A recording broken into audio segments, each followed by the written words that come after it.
Okay, we are live. I do believe. I do believe.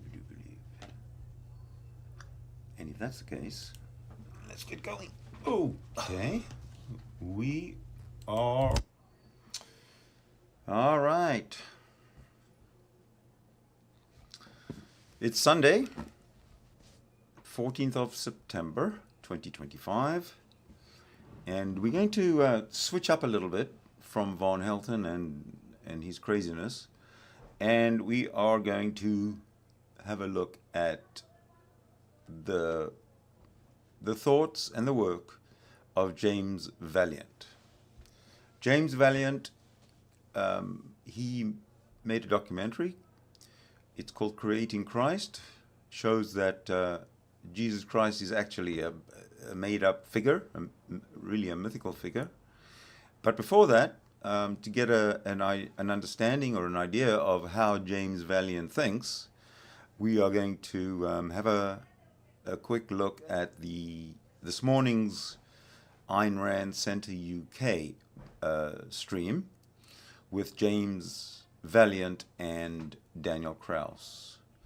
They'll be talking, of course, about Gaza, they always do, and how unfair the Israelis are being treated, and they'll pretty much tell you a whole lot of truth that you've never seen before, or never heard before, or probably just ignored and didn't want to hear.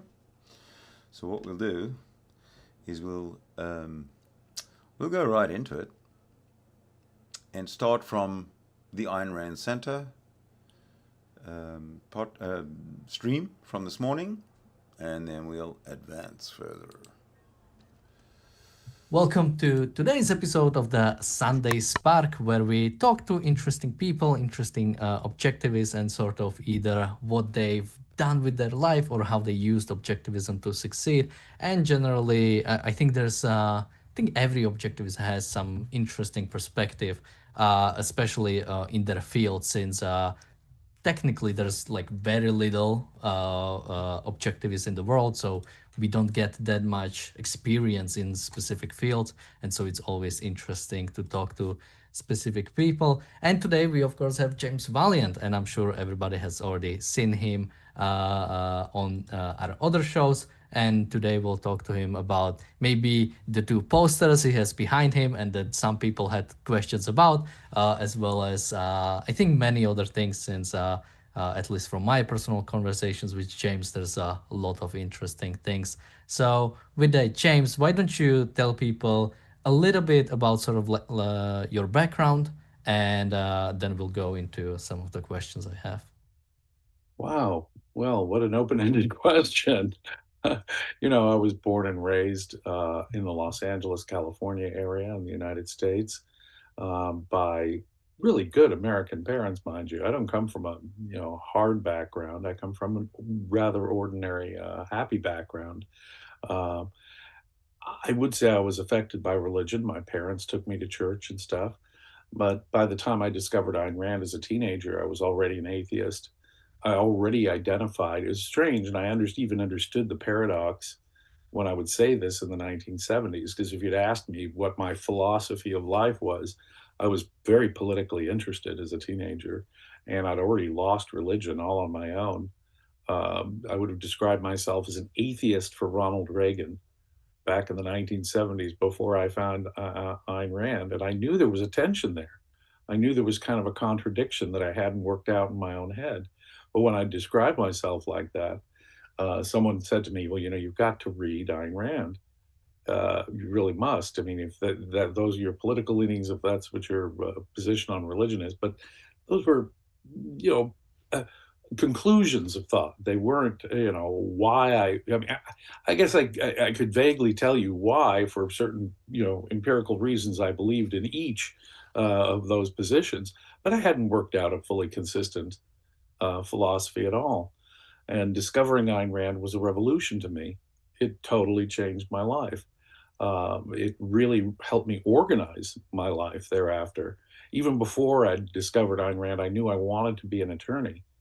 I wanted to be an attorney, but boy, did it radically change the way I wanted to be an attorney, the nature of how I looked at my values. in becoming an attorney.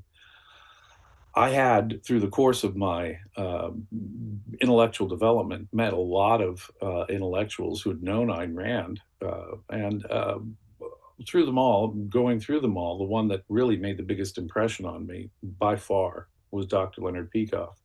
And I had an opportunity to get to know him and study with him up close. I mean, I was part of a group that met at Dr. Leonard Peikoff's home before the publication of his masterwork, Objectivism, the Philosophy of Ayn Rand. I was invited to come to his home on Saturday nights to discuss chapter by chapter OPAR, that book, before it was actually published.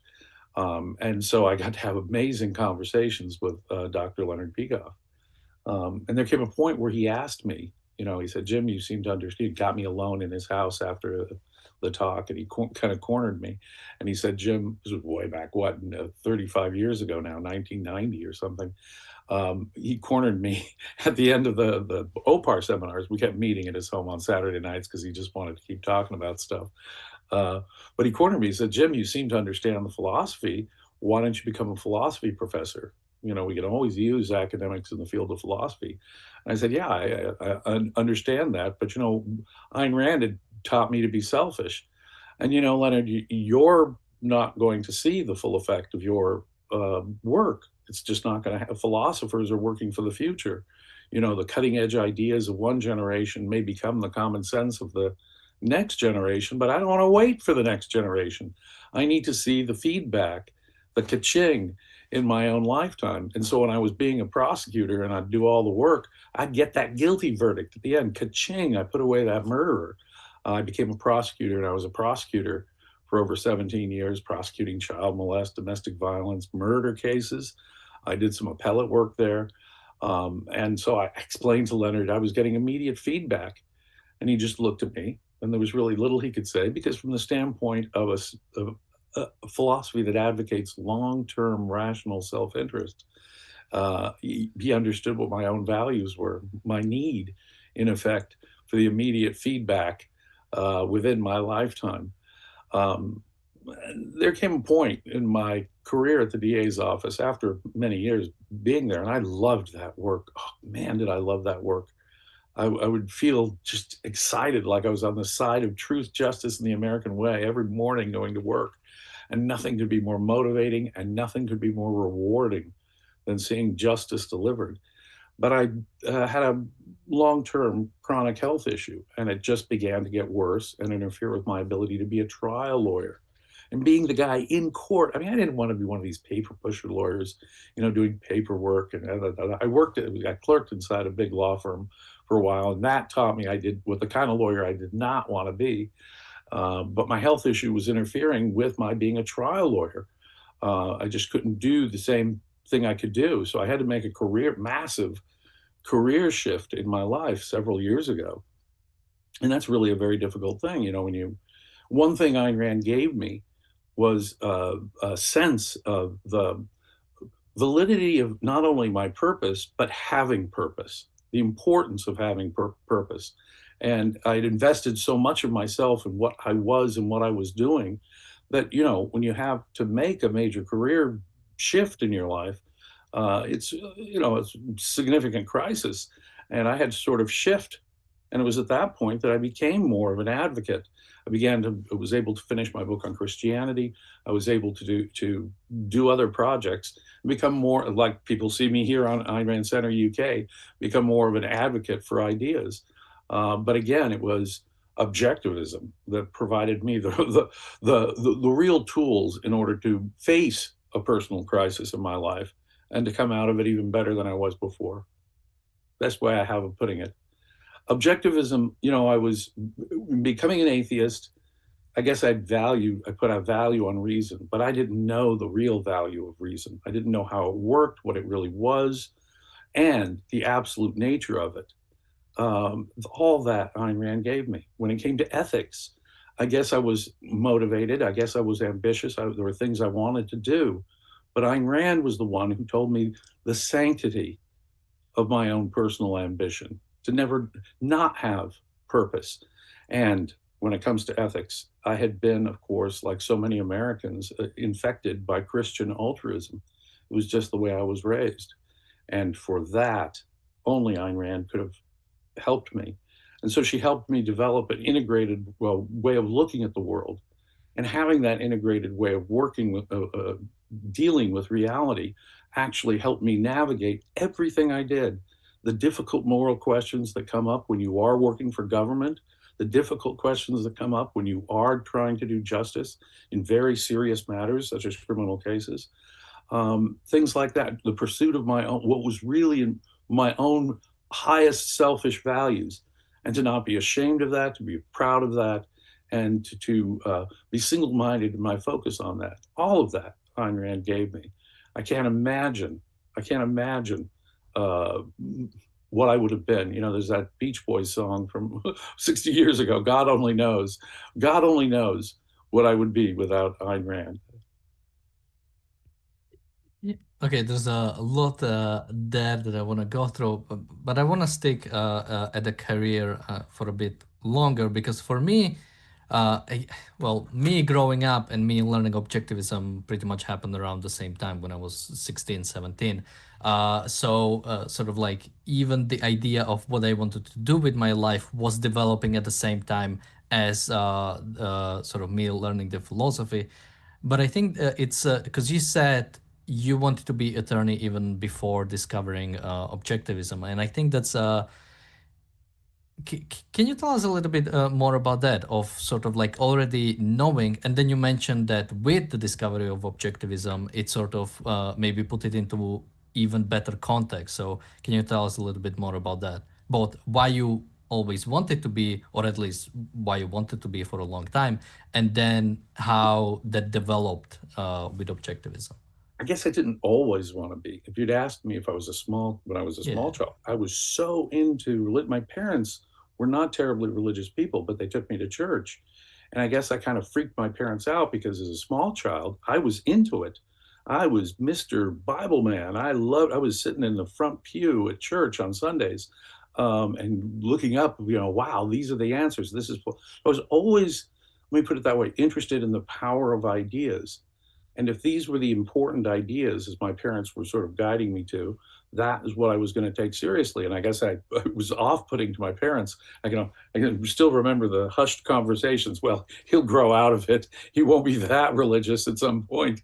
But it happened to me overnight, just overnight. Boom, I lost my religion. And so my number 2 goal was now no longer to pursue religion, because if you'd asked me maybe at the age of 9 or something, 10, I would have told you, I want to be a theologian, a teacher of religion, or a clergyman or something.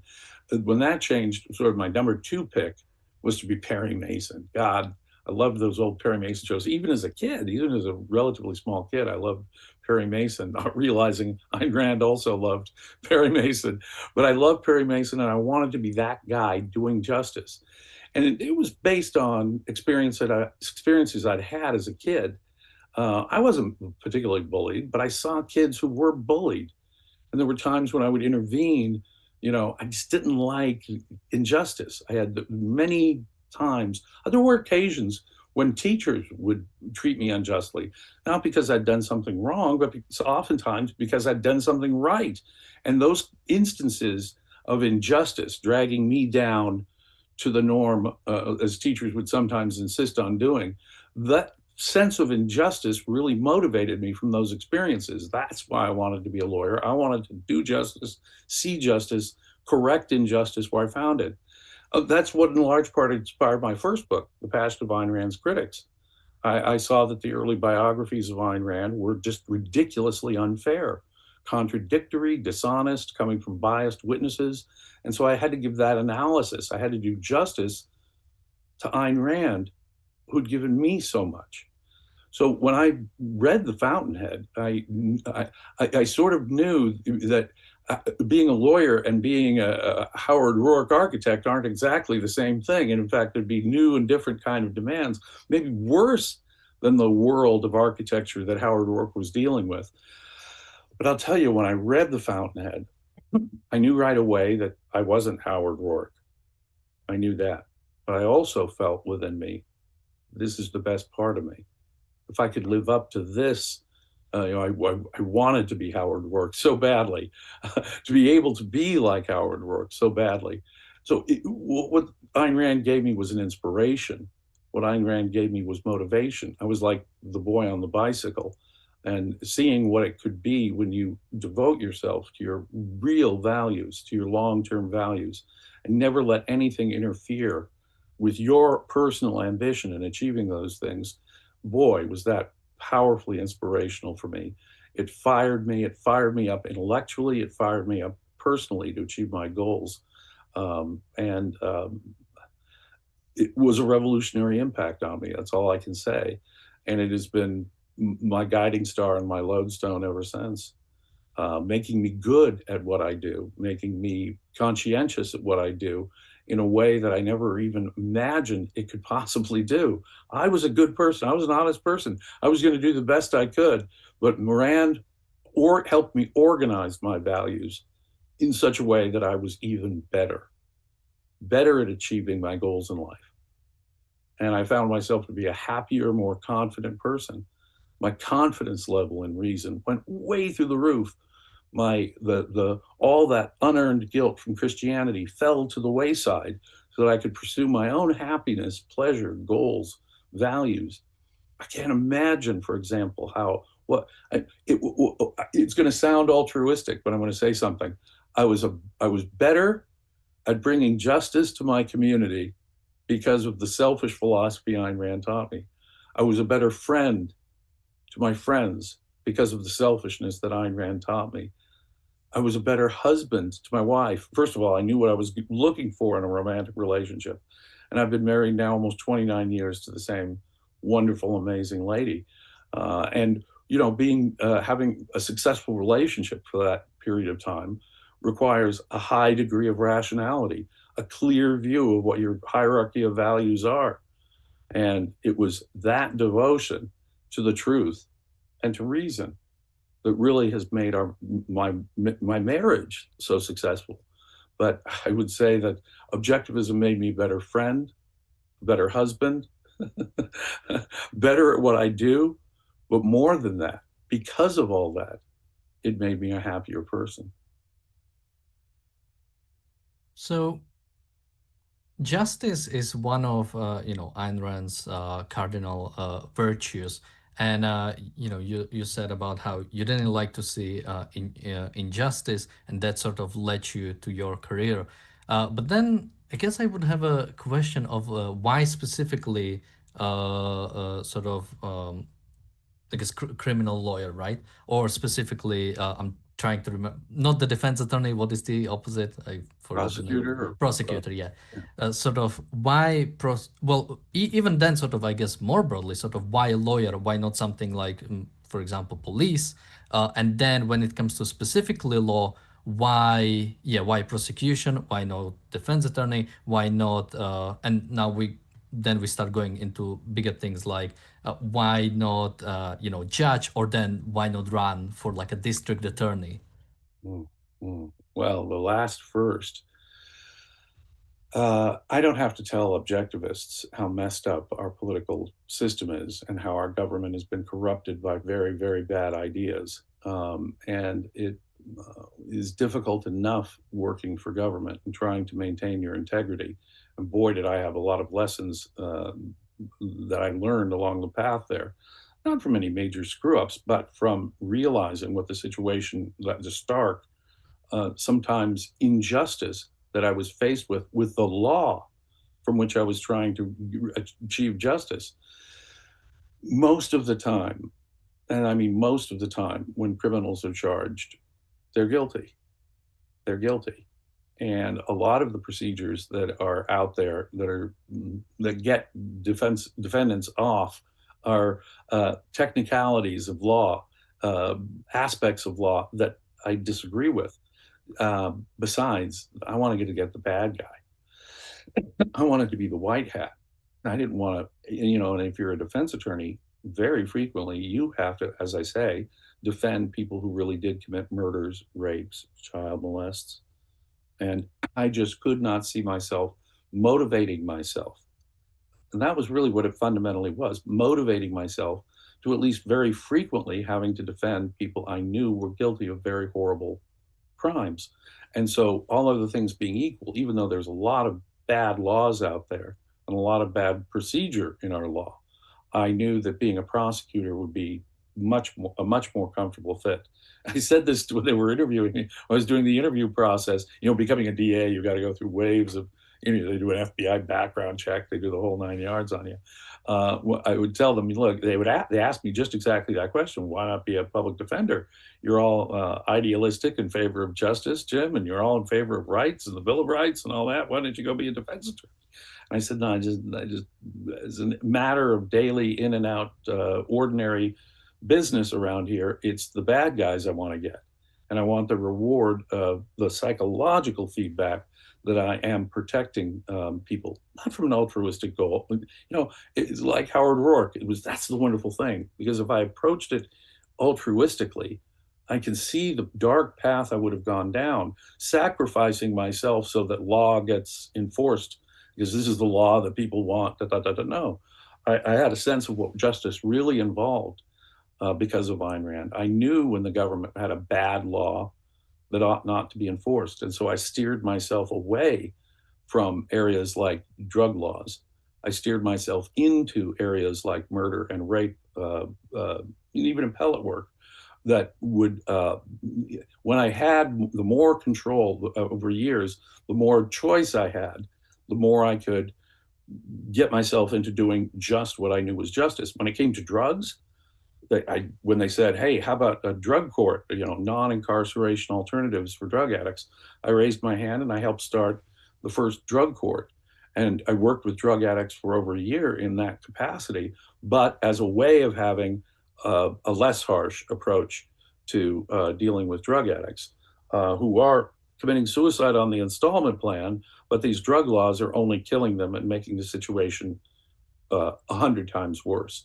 And so without the values that Ayn Rand, the value structure that Ayn Rand had provided me, I guess I would have been an altruist, slaving away for the good of my community, rather than a person achieving his own values, his own way, and achieving individual justice, because the community I lived in, where I lived with my wife, was a safer place, where we were now free. Everyone was free, including me and my wife, to pursue our own rational, selfish interests. I now saw myself as creating an environment in which people could pursue values. And that's really what the law does. The law itself is preventing a negative, creating a condition of freedom for people to pursue their own values. But I realized what a selfish value that was to me. And I was then able to make value assessments and develop a value hierarchy that, again, without objectivism, I could never have done. And so, yeah, I understood what justice was. Justice wasn't a matter, it's not, I didn't have a notion of forgiveness, an unearned forgiveness, mind you, that the law even the criminal law sort of builds into it as the alternative for correct justice and the actual safety of individuals in my community. And so it really changed my perspective on what justice is and what I was doing and why I was doing it as a prosecutor. It helped me to navigate what was right and wrong with the law and what I wanted to zero in on and focus in on. And that enormously increases. I saw prosecutors around me losing motivation precisely because they didn't have that clear idea of what they were doing, what justice was. What justice was. Ayn Rand gave me that. Yeah. Yeah, maybe to develop it a bit further, because some time ago, I had this very interesting experience where somebody told me about I'm not sure if virtue is the right word, but the importance of the prison system as part of the justice system. And I'm wondering to what extent, okay, this might be a long question, so if you can follow, Because I'm thinking if somebody, let's say, gets into, beats up somebody or does something bad, not something bad as in you get life, but something you get like 5 years in prison or something like that. Well, if that person, gets 5 years in prison, but in that prison, because it's improperly managed or something, he gets beat up a lot or he gets, raped or something like that. Well, was justice like really achieved if he was supposed to get 5 years, but instead he gets this like much worse experience than that sort of like judge was thinking of. And I'm wondering, how does the whole system itself play a role in sort of your sort of psychology of achieving justice? Because I imagine if you were like a lawyer in Soviet Union, you probably wouldn't get the sense of justice no matter what kind of job you were trying to achieve. So I'm wondering, how much does it play a role, sort of like the whole system itself and sort of like your role in it and what you're trying to achieve? Because you did build upon it a little bit by, steering clear of, going after the criminals you think that the law was unjust, like the drug enforcement, for example. Well, crimes occur in prison, and protecting criminals from other criminals in prison is a part of criminal law enforcement. Sometimes we would prosecute cases. Now, there are specific challenges, obviously, for prosecuting in prison crimes, but we prosecute cops, we prosecute politicians, we prosecute crimes that occur in prison. That is, in fact, one of the interesting and appealing things to me about being a prosecutor, say, over being, you asked about whether I wanted to be a judge. That would involve me in doing things. See, it was sort of the same analysis I had with working for the federal government. Most of what the federal government does in terms of law enforcement is, antitrust cases, immigration cases, tax cases, securities and exchange, insider trading laws. So much of what the federal government does is just wrong. I would have felt, I don't think, there's certain jobs, I think, that are very challenging. And I've spoken to people who are admirers of Ayn Rand who've done those sort of jobs, but boy, did they have a much worse psychological time of it than I did. I could go into court and say, that cop was lying. I could go into court and prosecute injustices that were happening in state prisons. I could do the right thing. Let me put it this way. I worked for a particularly good office as well. I could work for an office in which the orders from on high, and I'm very blessed to have worked for a prosecution office that had this philosophy: do the right thing. Do the right thing, no matter what. It's not a question of, getting notches, for, how many, the numbers of your convictions. It's doing the right thing, making sure we've got the right guy. So I couldn't have become a federal lawyer, I don't think. I don't think I could have become a politician or a judge for the same reason that I don't think that let me put it this way. Myself, as an honest objectivist, I would have felt morally compromised and unable to do it. And that's a sad thing, because we need objectivist judges. We need, I don't know if we need objectivists in these federal regulatory agencies, but we should get rid of those federal regulatory agencies right away. Those are first up, way before we phase out even Social Security or welfare. We should get rid of those stupid regulations. So I don't think I could have done that. And it's really sad, because a better world would have more objectivist judges in it. But what scares them off is that they become agents of injustice, because our law involves so much injustice. Our legal system is downright corrupt, not from crooks, cutting corners, but from professionals just doing their jobs. And when corruption is at that level, it was difficult for me to even conceive of doing that. A lot of friends I had, not objectivists, but a lot of friends I had at prosecutors are now judges. I've got friends who are judges, and they are good people. Don't get me wrong. But to do the right thing all the time, even they will complain, I can't do justice every time. And that's what motivated me. I needed to be able to do justice every time and look at myself in the mirror and know that I was doing justice every single time. Did that answer your question? Yeah, I think so. And well, I guess then sort of the next step that I would just ask, what about, and I'm thinking of do you know Larry Saltzman from the Pacific Legal Foundation? Yes. Yeah, what about now, I don't know specifically how is that different, but what about things like that, basically That would either, be yeah, the absolute thing that would tempt me to go back into law. Absolutely. Absolutely. just to explain, Because what they're doing is yeah. something even more important. They're trying to change law, at least the judicial law. You know, so much of our law is not in statute books, but in cases where appellate courts define what that law is. And so much of American law depends upon our highest courts sort of giving the parameters. And groups like that are doing heroic work in terms of changing the legal direction of our appellate cases. Back when I was making my initial decisions to become a prosecutor, a prominent objectivist, not Leonard Pickup, but another prominent objectivist, asked me what I thought the prospects were for the Supreme Court and leading us in the right direction. I was very pessimistic, and I didn't think that we were heading in a particularly good direction. I think that I was wrong. I think that you can accomplish more. And organizations like the one you just mentioned have gotten me to realize that there is some hope in making things at least a little better. But that's all that they're really accomplishing.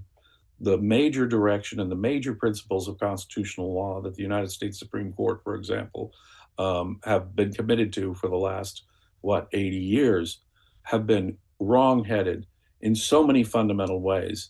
That I was particularly pessimistic about the direction of appellate law in the United States. Back in the 20th century, I would have described myself as extremely pessimistic. And I still fear that we're heading in a bad direction in certain ways.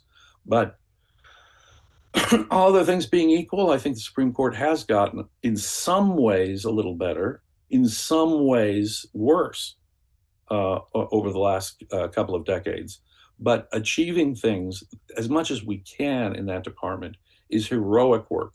And I want to take my hat off to people like that. That's the other area of law that I think now, as opposed to, say, 40 years ago, I would absolutely encourage young lawyers, idealistic young lawyers, into getting involved in such an organization that would fight for liberty, individual rights, because, for God's sake, that can at least buy us time. If you think our culture and our legal system is heading to the brink, at least they can buy us time and get us better, if not perfect, outcomes from our appellate courts. We have a super chat from Bonnie, thank you so much. A super chat from Jonathan, thank you so much. And a super chat from Robert, thank you so much. Robert says James Valliant has the spark. I think that will be the catchphrase of this show. And also Bonnie in the chat is asking, does James ever sleep? He leads the Peak of Study group on the ARCUK website every Sunday, which is what we did today. And it's also available for website members and YouTube members. He does Constitution series for the channel, which is for the Inner Circle members on YouTube, as well as Reardon Metal and Above members on the website. So people can check out that. And he appears on podcasts and more. She says, fortunately, as in thanking you for it. How do you... I guess that is also a good question. How do you find time to focus on things? I enjoy the work. That's the key. It really is. And to enjoy the work, enjoy the doing. You know, that's another lesson that Ayn Rand taught me. Howard Roark really enjoyed the doing. You know, words that were sacred to me from the Fountainhead. You know, I read that amazing dialogue between Howard Roark and Peter Keating when they're talking about, you know, their deal to design Cortlandt homes. And Peter asks Howard Roark, you know, why are you doing this? You know, I'll get all the fame, I'll get the gratitude, I'll get all the money. And Howard Roark responds, yes, you'll get everything that one man can give another, but I will get what no man can give another. I will have built Portland.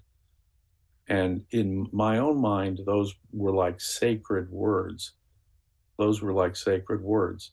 So you asked me, whether I get the credit or not is irrelevant. I love the doing. Whether I get paid or not is really a secondary thing to me. I love the doing. Sure, of course, I want positive feedback. Of course, I want remuneration for what I do. But the point, though, is that you've got to love the doing, as Howard explained to Peter Keating. That's what it's really all about. You won't be good at what you do. You won't be motivated at what you do unless you love the doing, unless it really is something you enjoy doing. So where do I get the energy and the time? From loving what I do. Now, that does not take away from the fact that I have time management issues. I still have time. If I were to name to you what is my major issue that I'm still working on, and you never get so wise and so experienced that you don't have new issues that are always foremost on your mind. And in my own mind, I've got to be better because I want to appear on podcasts about history. I want to appear on podcasts about the origins of religion. I want to appear on objectivist podcasts where I can advocate for my philosophy. And I want to write books. I'm trying to write books in the meantime, and do other projects. My God, when I have a friend in need, for example, I want to devote my sense of justice will very often motivate me to get off my tail and do what I can for a friend in need. And in that respect, what I need is, again, something Ayn Rand taught me: having a hierarchy of values, knowing what is most important to you in any given context is something that only reason can provide, and a sense of values, a standard of value, to provide a way of organizing your values and your purpose in life.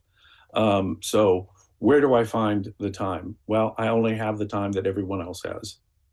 I have 24 hours in a day and 7 days in a week, just like everyone else. If you see these super productive people who are even more productive than I am, what you're looking at are people who are rational, people who are allocating their time correctly, have a clear sense of their purpose, and some sense of hierarchy in their values, and are motivated. They love what they do. And that's the key. Selfishness really is the key to being productive. Yeah, there are days every now and then where I get that sort of like hyper focus status, and you do in one day more than normally in a week. So Right. They once said of the great economist Ludwig von Mises, he could do in a few hours what it took other people weeks to accomplish. Sure, he was a brilliant person, and I think there's obviously ability. There may be aspects of ability that kick in here, but I also think part of it was the clarity of his values and his love of what he did. When you're clear about and explicit, and that takes thinking through, ladies and gentlemen. You can't bypass reason here. There's some people who just go by their emotions and think that's going to suffice. No, it isn't. You have to think through what your hierarchy of values are. You have to know what you're doing and why you're doing it, what your long-term goals are, your stretch goals, what your intermediate goals are, the realistic goals that you can get in the meantime as you're pursuing this long-term goal. And my second book was a project that took me more than 30 years to finally complete. And of course, I was doing all kinds of other things in the process of it. But to achieve a long-term goal, that's what you have to do. If you're really going for a long-term value that you're trying to achieve, you've got to be very clear and explicit and rational and systematic in how you're going about it, going to get that value. But you also have to have you have to value yourself. You have to have confidence in your own capacity to reason and do that. You have to have consistency. You have to have integrity. Ayn Rand taught me the essentials, how those were essential in achieving a long-term goal. I don't know how else to put it, but again, it's do what you love, but do it rationally. Think it through. Be long-term. Know what you're doing when you're doing it. Those are the people that accomplish the most, I think, in life. Super energetic people, yeah, but where does that energy come from? Successful people, where does that success come from? It comes from keeping their eye on the hierarchy of values, thinking through what the hierarchy of values are and the intermediate goals that are going to get them to that stretch goal, and loving what they're doing. Yeah, there is a bromide in my native language, and I'm not sure how well it translates, which is something like, do what you love and you won't have to work a day in your life. And, that's sort of like a bromide that people say. But when you philosophically, like, that's absolutely right. You should simply do, and that involves even when you read The Fountainhead, Rourke did, slight spoiler, the query work in the same way as he did his architecture, because he understood it was clear. And once you have a purpose in life, it's clear, like, okay, I want to do this. In order to do that, I need to do that, I need to do that, I need to do that. And once you have that, everything becomes easy. It's only when you don't have a purpose, when things are muddied, where like, well, I don't enjoy my work. Well, then leave or do it for something else, or like, I cannot tell you to enjoy your work. I can only tell you, well, pick a purpose, pick a goal in your life, and go for that. Without having that, there is no meaning to anything. You are sort of just going and trying to, get to the end of the day, because there is no sort of higher goal, or there is no goal you are trying to achieve. I've worked in factories, I've worked in bookstores, I've worked at jobs I knew were not my ultimate goal, but knowing the role that they played in my ultimate goal actually turned jobs that were not perfect for me, even jobs where there were unpleasant aspects, perhaps even for me, into real things that I was motivated to do and to do properly. In order to take advantage of the opportunities that those would give me, I had to I couldn't cut corners, even as a factory worker, as a bookstore clerk. I had to do that well. I knew I had to do that well so that the future opportunities that I was using those lesser jobs for to get to would get me to. But I didn't resent the law of cause and effect. I didn't resent the fact that I'm going to have to take jobs that are not my ultimate goal. Give me another analogy. Did I go out with girls and women that were unpleasant dates and getting to know people as you're trying to find a romantic value in life? Not every date's going to be fun, and people often complain about being out there in the dating circuit and what a mixed bag and surprise it can be. It can, but did I resent the process? No. In fact, I tried to enjoy the process of getting to know people and socialize with people, try and get close and intimate with people. It didn't work out till I found the love of my life, but there's a perfect analogy here. You're going to go out on some dates that suck. You're going to meet some people that, they're nice, and you're going to probe the possibility with people who, wow, they really seem to have a value. But the process, as mixed as it is in the meantime, is a process a causal step you can't skip over if what you want is a successful long-term relationship. To find the right person actually requires purpose, thought, consistent action, not giving up when you have that date, you go out on that date that ultimately sucks. When you're finally you're saying, oh my gosh, it didn't work out with this person, I'm going to stick to it. And I'm still nothing is going to stop me from trying to find that value or achieve that value. And I think there's a perfect analogy here in personal relationships to career. There's a causal process. And, when it comes to finding your purpose in life, it's not automatic.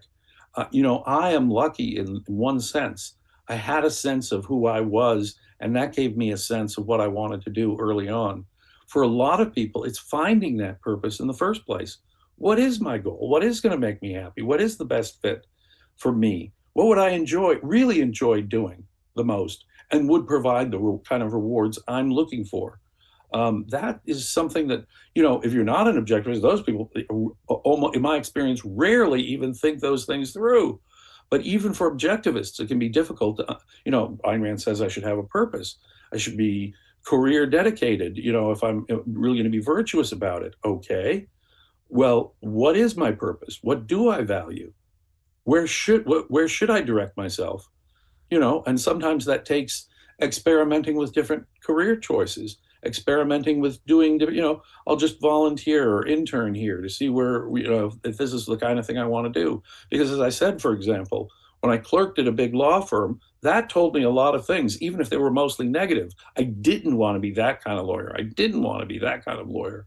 But sometimes that's what we've got to do. We've got to check things out, at least dip our toe into it, give it a fair, or even more, give it a real fair chance before I know that's not what I want to do. And even if the answer is, at least I now know something I don't want to do, at least you're zeroing in on what your purpose is and what your purpose is going to end up being.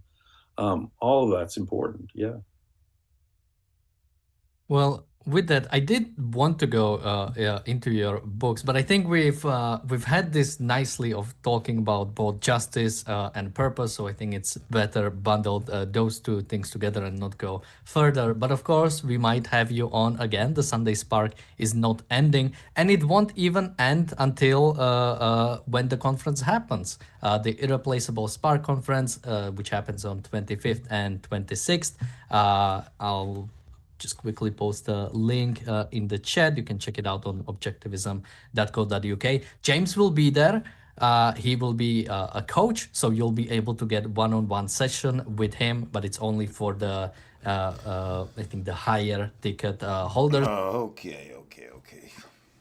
So that is a short bio, really, of James Valliant. And now, as you no doubt have picked up, he's a highly educated, experienced individual. As an objectivist, I admire him a lot because the objectivist philosophy stands head and shoulders above all other philosophies. So let's switch to the actual documentary he made about creating Christ. I'm looking forward to this because I haven't seen it. I'm very familiar with the mythical Christ stories, but I don't know if I've ever seen it done by an objectivist before. So let's kind of get into it. Let's start, shall we? Let me do something like that, eh? There we go. Terrorists. Religiously motivated terrorists from the Middle East have just struck a demoralizing blow to the capital of Western civilization, the capital of Western decadence from their perspective.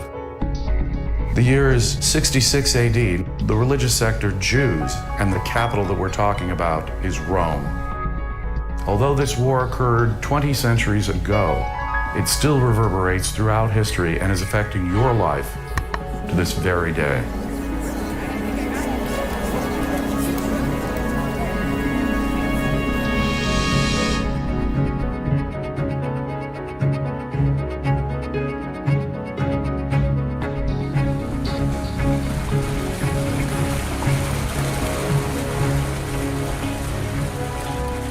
Around 2,000 years ago, the Western world went through its greatest philosophical shift ever, a complete 180.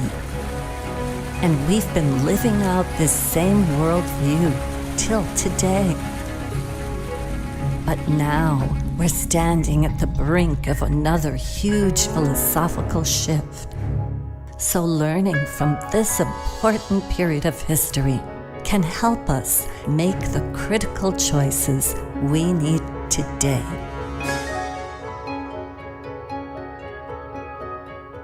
The Creating Christ book is really very fascinating. There's so many fascinating things about this.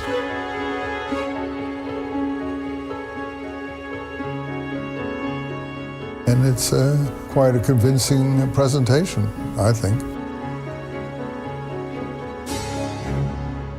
I think what you're bringing to the table dovetails beautifully with what's going on in the rest of the Mediterranean at the time.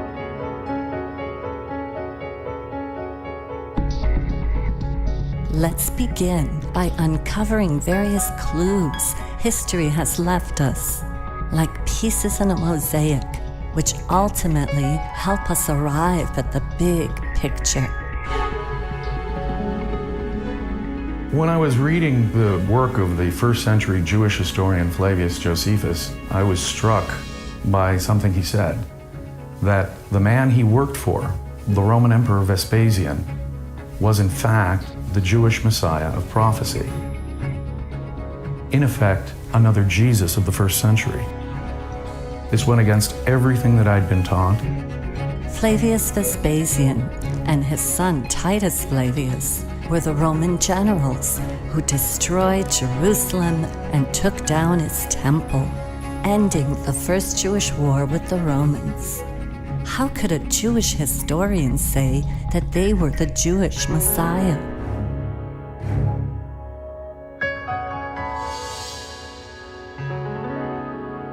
And this, I think, made me take it seriously more than any of the rest of this stuff, was that in Mark 13, they depict Jesus as saying that when one generation is past, which would be about 40 years, they'll see the sign of the Son of Man in heaven and the temple will be destroyed. Watch out, it's gonna happen before this generation is over. But why would anybody have him make a false prophecy? Why no second coming of Jesus? They must have known that hadn't happened. Jesus didn't come back. Well, maybe that's not what they were saying. Maybe the Son of Man wasn't Jesus. Maybe a Son of Man, you know who we mean, will come back and destroy the temple. Is that the General Vespasian and his son Titus?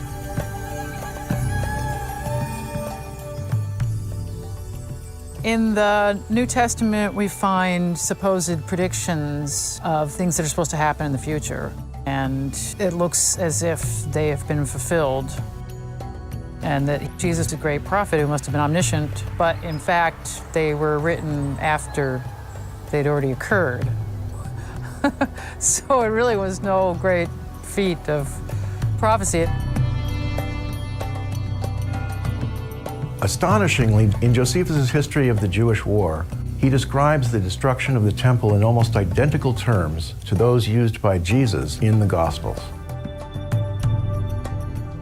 And the fact that Josephus' histories and the Gospels were both written during the Flavian era was a coincidence that it was impossible to overlook. In all three of the first Gospels, Jesus insists that his glorious second coming would happen within the lifetimes of people then listening to him. This, of course, would be a confirmation of the claims of the Emperor Vespasian to being the glorious coming of the Jewish Messiah. And it's that conjunction of events that struck me as most unusual, as if the Gospels themselves were written to demonstrate the Flavian claim to being the true Jewish Messiahs. Well, that starts to look like something different was going on than we had expected, and whoever wrote Mark 13 already believed it, that it was the destruction of the temple by the Flavians. That was the great second coming. In fact, Vespasian was considered a god, and that made Titus the son of God. So was that lurking in the background? I can't say it wasn't. That is beguilingly cogent. Because otherwise, why would you write this? Hey, let's have Jesus make a false prophecy. You never do that.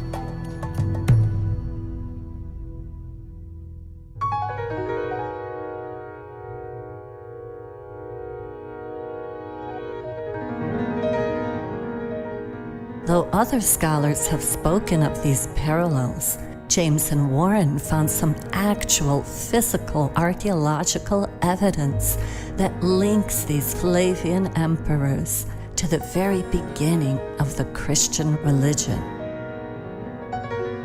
Very early on, we began looking for archaeological evidence that the Romans had some involvement with the development of Christianity. We started to look at architectural details and especially focused on coins, as the Roman Empire used them to spread their governmental propaganda across the empire. And we imagined that there would be a coin that would show the linkage between Christianity and the Roman Empire, if indeed our thesis was correct. Initially, I was skeptical that we would find some concrete image that would actually connect the two. But I was working on myself on a monograph on Roman coinage and propaganda, and as I was working on that, for years, my co-author had been looking for this physical evidence and happened across the specific image that was used thousands of times by the Emperor Titus on his own coinage. This image was never used before by a Roman emperor, and early Christians began using different versions of it in the same era. Finally, while examining the first archaeological evidence of Christianity in the world, which are the catacombs of St. Domitilla, she being the niece of the Emperor Titus and the granddaughter of the Emperor Vespasian, the connection finally came into focus. The symbol that is most famous from the catacombs of St. Domitilla, known as one of the earliest iconographic representations of Christianity, is an anchor flanked by two fish. As it turns out, Titus's coinage has a symbol of an anchor wrapped around by a dolphin or a fish. According to the Catholic Encyclopedia, both of these images are part of a family of symbols used by early Christians, which includes a dolphin on an anchor surrounded by fish, dolphins or fish with a trident, and other variations. This provided, at last, the first physical evidence of a link between the Flavians and the earliest church.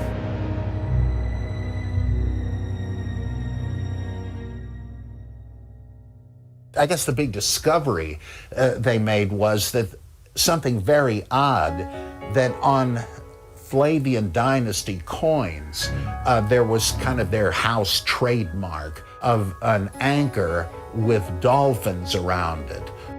And what do you know? Around the same period, that image, which is kind of an odd one, it becomes a widespread Christian symbol. Now, if the Romans were hated enemies, why would Christians appropriate this? It's so strange. It's like, hey, what do you say our synagogue adopts the swastika as its symbol? It never happened. And so that's kind of their point. I mean, they do Valliant and Warren Fahy have done all kinds of complex work. It's not just that, but that was a very surprising thing, almost a smoking gun. So I have to take that seriously. Why did Titus Flavius mint thousands of coins with a fish and anchor image on it? And why did early Christians use this image in their earliest catacombs? What does this symbol mean? And how could it have been used at the same time in two such different contexts?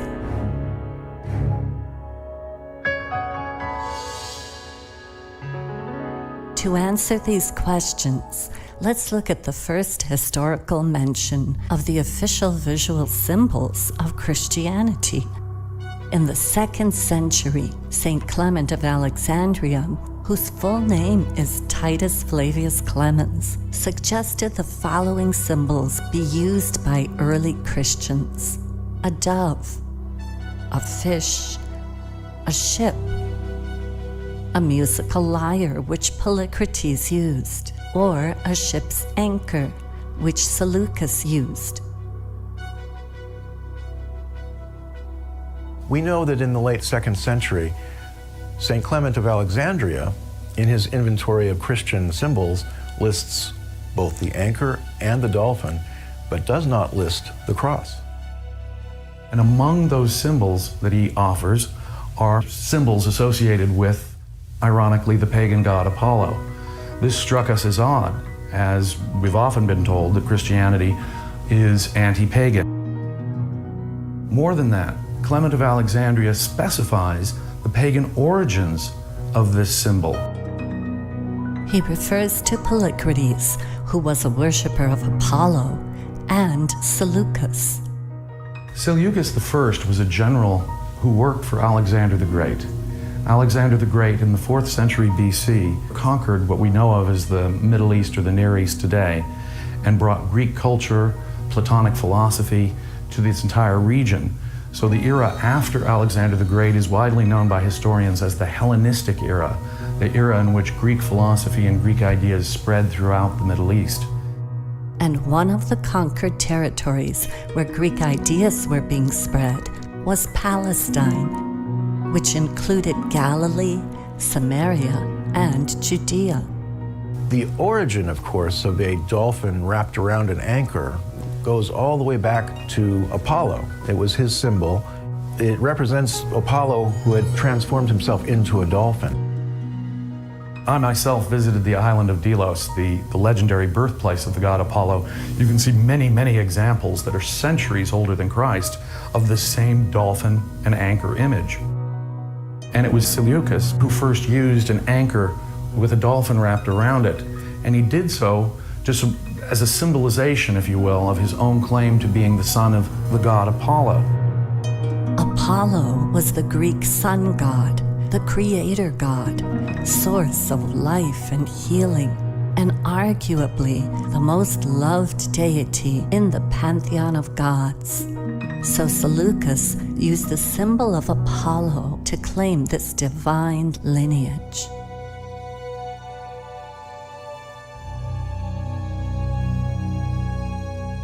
Roman emperors looked to Alexander the Great, the very first imperialist, as a model, as a great template for how to conquer other territories. So it is natural for the Romans to use the symbol of the dolphin and the anchor. Natural for the Flavians to associate themselves with Seleucus and Apollo, but why would St. Clement of Alexandria recommend it as a Christian symbol?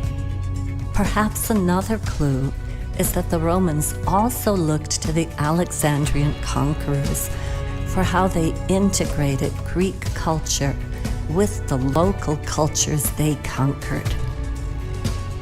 And the kings that came in the wake of Alexander the Great, such as the Ptolemies in Egypt, were attempting an integration both of local culture, the Egyptian culture, with Greek culture. And in the process of doing that, the Ptolemies created a new god, a synthetic god, Serapis. Ptolemy commissioned the creation of this god. Serapis is a hybrid, deliberately created by the priests in order to unify constantly warring factions within Alexandria, which would be the Greeks and the Jews, but overtly it was the Greeks and the Egyptians. And the god Serapis is himself an interesting figure, melded together between Apollo, Asclepius, Zeus, and Hades, the afterlife god, as well as the Egyptian Osiris, the god who had himself been torn apart and resurrected. It makes it clear that Serapis was a resurrection god. The healing and the salvation part of Serapis were clearly glommed onto by Christianity. And in fact, there was a statue of Serapis with long, curly, dark hair, and his Greek counterpart was the god Asclepius. And Asclepius also was a healing god, and he had the long, curly hair, and the two of them were kind of a hybrid. Asclepius did wear the white robes, and pretty much the same figure, just reworked. They took the face and the hair and the overall impression of Serapis and Asclepius and then turned him into Jesus Christ, basically.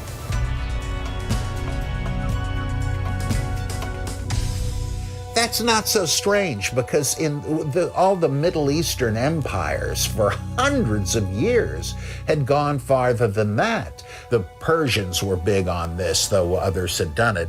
And in the Bible itself, we read that the emperor of Persia sent Ezra, who, though Jewish, was a court official in Persia. You go back there to the community of the Jews in Jerusalem with our authority, and he went back with the Torah in some form, the laws, and they imposed this. Wow, it's interesting that from that point on in history, Judaism looks a whole lot like Persian Zoroastrianism.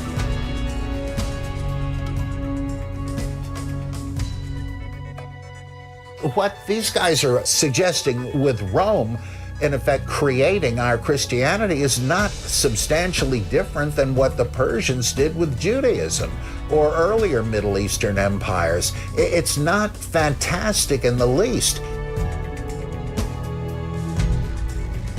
This is another piece of the mosaic that's important for seeing the whole picture.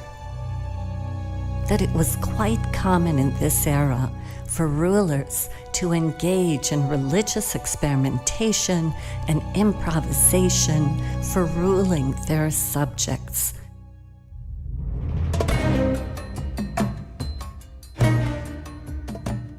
The first centuries of the Common Era were perhaps the most religiously dynamic period in the history of Western civilization.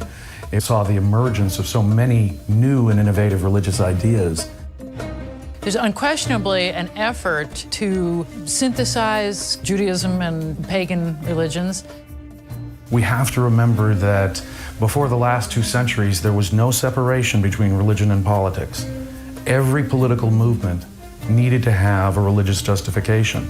The Roman Empire, and before that, the Roman Republic, were all considered by Romans to be sanctioned by the gods and religiously significant, sacred political institutions. The Jews themselves saw this era as important, the fulfillment of their own messianic prophecies, the coming of a deliverer that would lead them to victory against Rome. So both sides saw this era and this conflict in religious terms, and that is what created such a religiously fertile moment in the first 2 centuries, creating entirely new ways of looking and synthesizing these religious ideas that came to be known as Christianity and Rabbinic Judaism.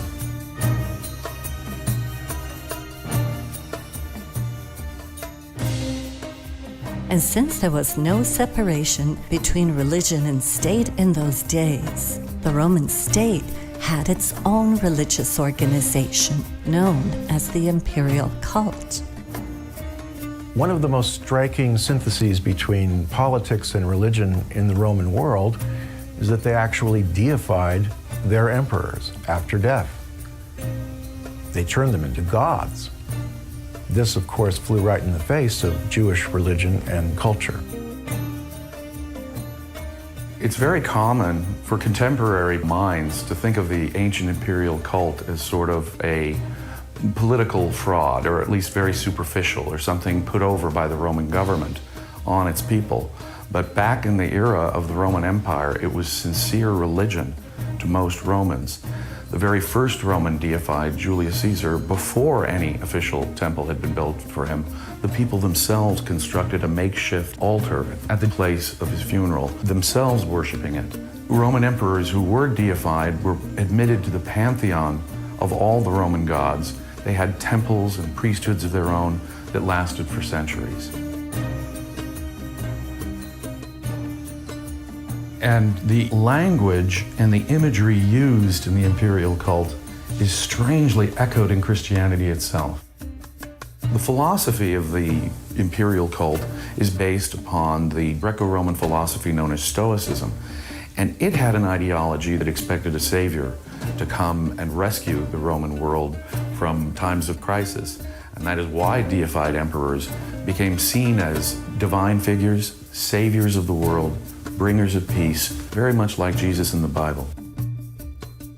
The very first Roman emperor himself, Augustus, in declaring that his adopted father, his great-uncle Julius, was a god, would proclaim on his own coins that he was a son of God. So he was a savior, a son of God, a bringer of peace, a man-god.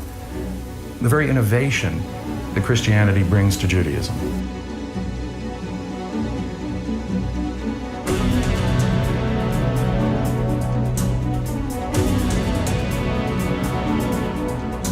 But all this religious innovation on the part of the Romans did not sit well with the monotheistic Jewish people.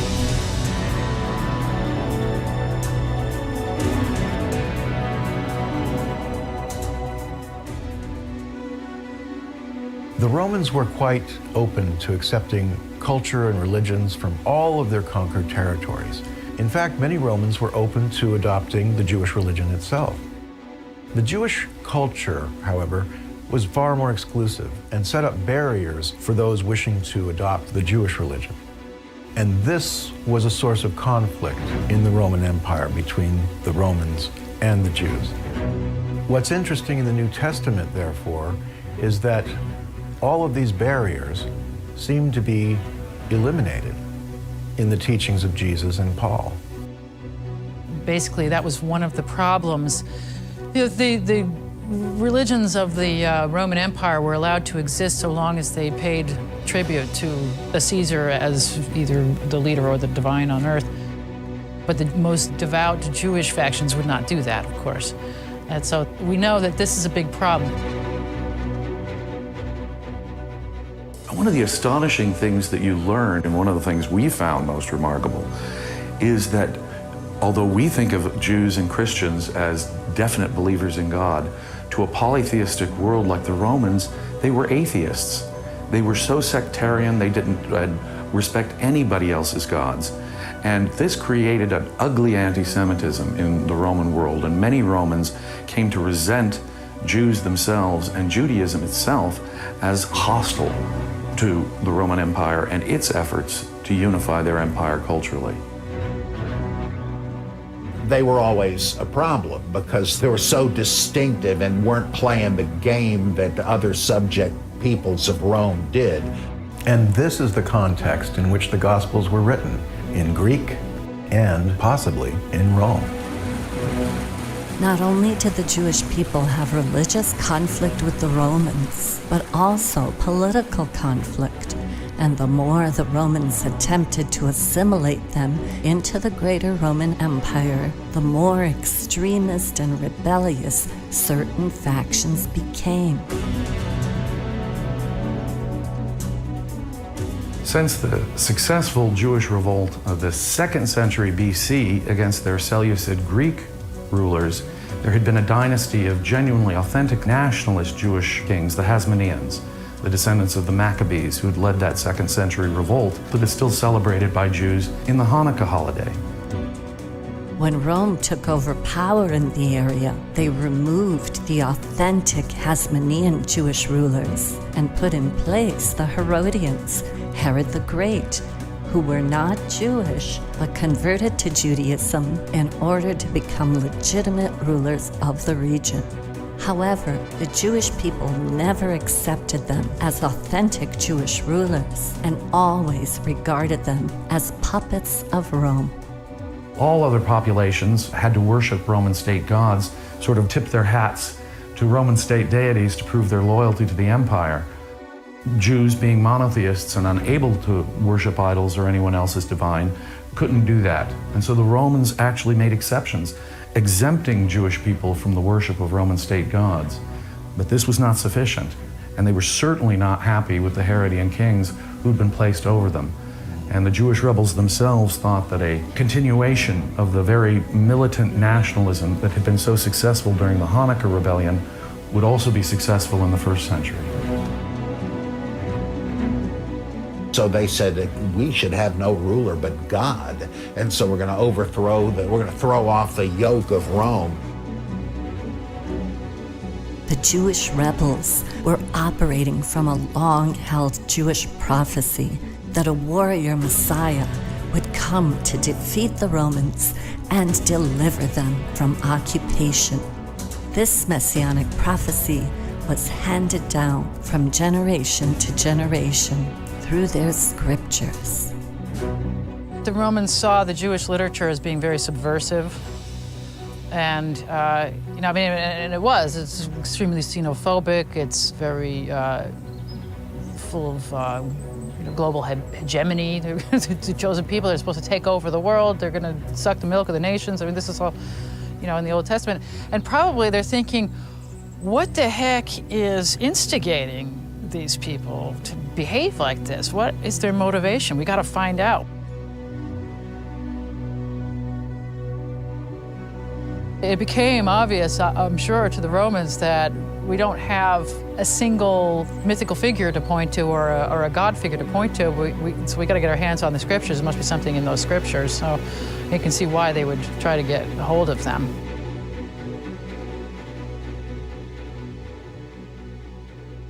In the 1940s, important ancient documents were accidentally discovered in caves in the area that would have been Palestine.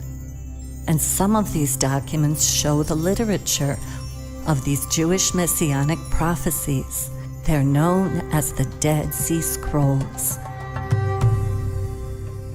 In the course of our studies, I began to pay attention to the Jewish documents that were discovered in the middle of the 20th century known as the Dead Sea Scrolls. The group of scholars who originally got the Dead Sea Scrolls we were familiar with, they mostly were connected to the Vatican, and they controlled who had access to the documents that they were willing to release. And I thought the only way that you could have a serious intellectual discussion about these things would be that everyone would have access to all the materials and everything that exists, and no one barred and no choice of materials. And therefore I felt it was absolutely essential that we got all the scrolls published, all of them. Ultimately, after a number of serious challenges and pitfalls, Professor Eisenman was successful in getting all the Dead Sea Scrolls published. One scroll in particular revealed a warlike, revolutionary perspective. And the most important thing, which is in fairly good shape, not complete, but fairly good, is a document that has since been called the War Scroll. The war of the sons of light against the sons of darkness. This war involves, some of the contemporary people. So we're in a revolutionary movement, and it's going to be led by the Messiah, and the angels of heaven are going to be the battle carriers. In other words, they know that they're too small, maybe. They can't fight the whole might of the Roman Empire. But with the heavenly host and the Messiah, the reason they have to be perfectly righteous, so this is now a movement of righteousness, and they're called the Sons of Zadok, which is also a priestly movement, and the leader is often the righteous teacher or the teacher of righteousness. So righteousness permeates the whole idea of the movement.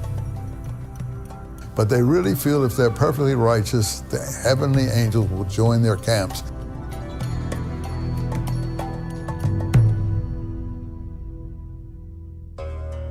Professor Eisenman noticed that in the New Testament, the book of Acts mentions that the disciple James is often called the teacher of righteousness.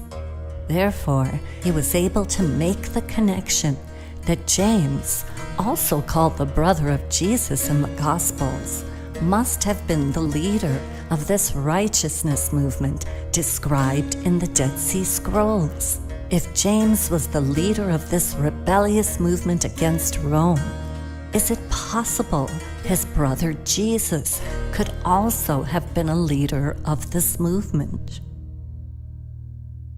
People think, the scrolls are just an early version of Christianity. No, they're not, because they're not peaceful. They're not the least bit peaceful. Anyone who sees them shows that they're just like the Maccabeans. No, they're not anti-Maccabean. They're anti-Herodian, and that's what people missed in the early interpretations because of their bad dating. They hated the Roman Empire. They hated the priests appointed by the Roman Empire. They hated Herod, who was appointed by the Roman Empire. And they wanted to get rid of these people and institute their own priesthood, sons of Zadok, sons of righteousness. And they went out into the wilderness John the Baptist was clearly probably associated with this group. They went out into the wilderness to prepare the way of the Lord, and that's the group we have. It's always been a revolutionary movement, the real revolutionary movement in Palestine. And whether these documents were written in the 2nd century BC, the 1st century BC, or the 1st century AD, as some scholars are now believing them to have been written, it's clear that the same ideology is infused from the Hanukkah rebellion all the way up to the Jewish wars of the 1st century. And in these documents, what we find is an odd reversal of the language that we find in the New Testament. The odd reversal being that in the New Testament, we have a Jewish Messiah preaching peace and obedience to Rome, whereas the Dead Sea Scrolls have the Jewish Messiah preaching war and revolution against Rome. The scrolls strikingly reveal the difference between the New Testament followers of a peace-loving Messiah and the actual militant Jews of the era who were following a warrior Messiah.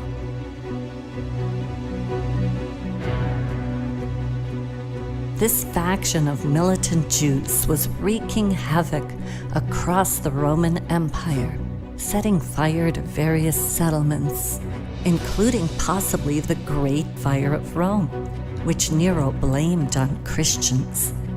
It is during the rule of Nero that the earliest Christian texts appear in the form of the letters or epistles of St. Paul. Another piece of our mosaic. Let's take a closer look at this highly influential figure. Who was Paul?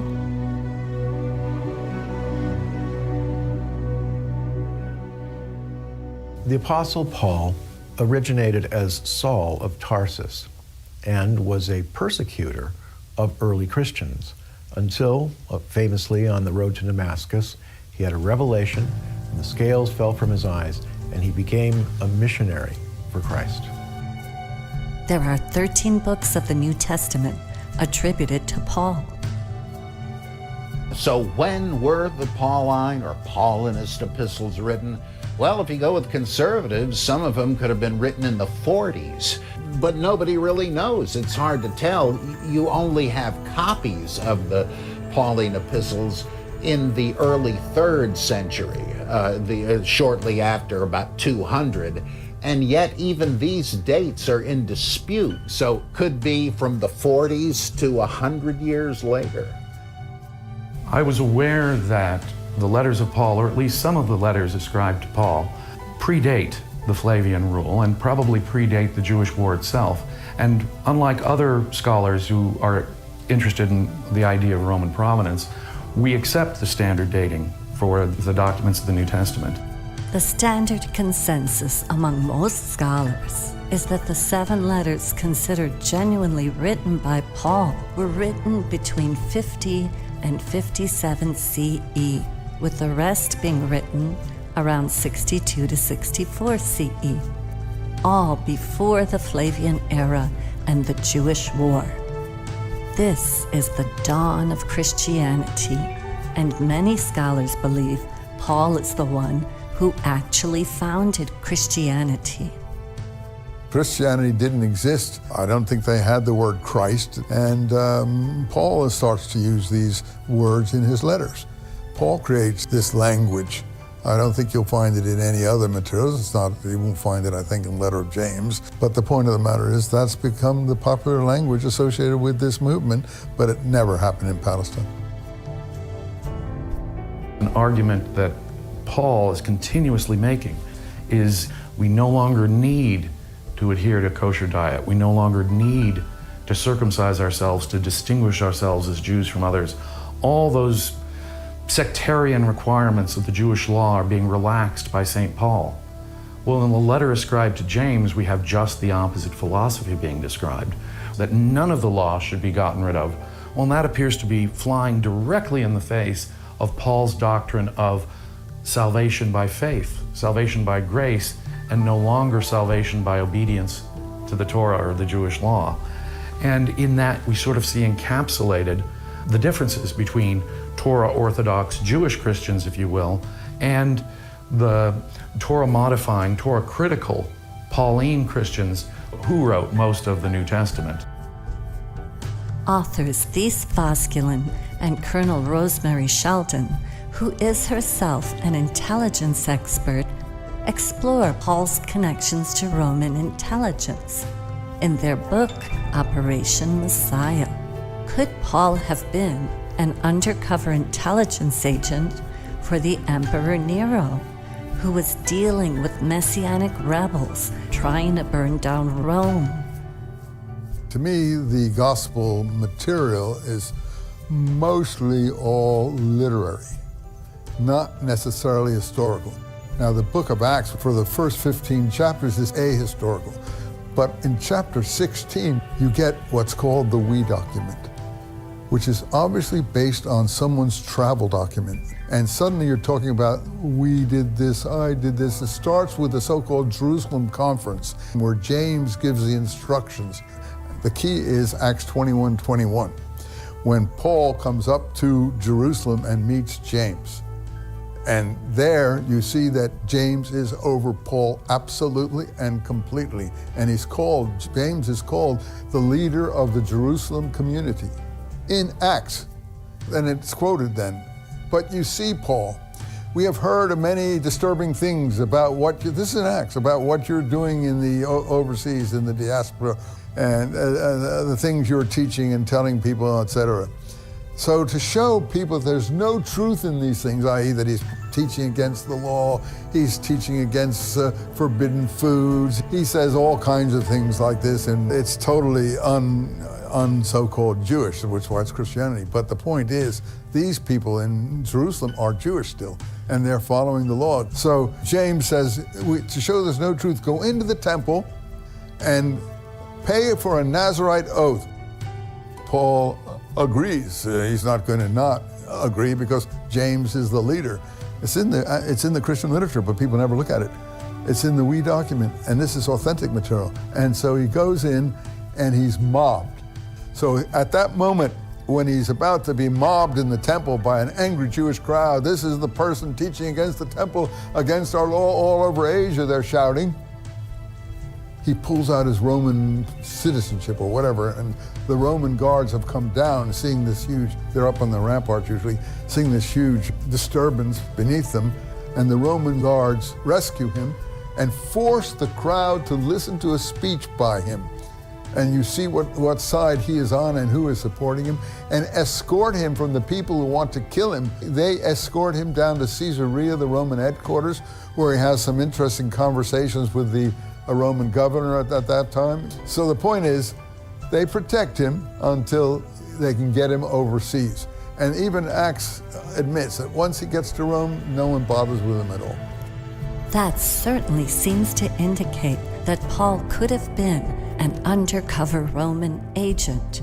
James seems to be the leader of the Torah Orthodox Jews.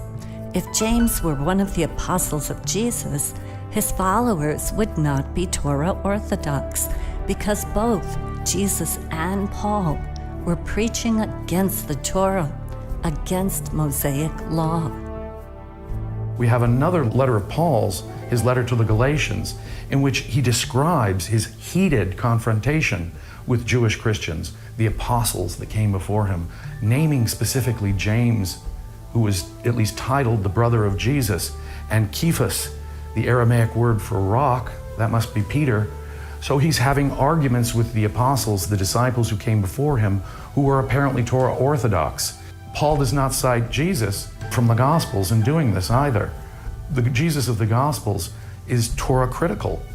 And as I began to think about it, it became clear to me, as it has become clear to many scholars, that the Gospels must post-date the letter to Galatians. Had the Gospels existed, all Paul would have needed to do would be to cite Jesus. Jesus point blank criticizes kosher diet, for example. Paul never cites the words or the deeds of Jesus, which are critical of Sabbath or which are accommodating to foreigners.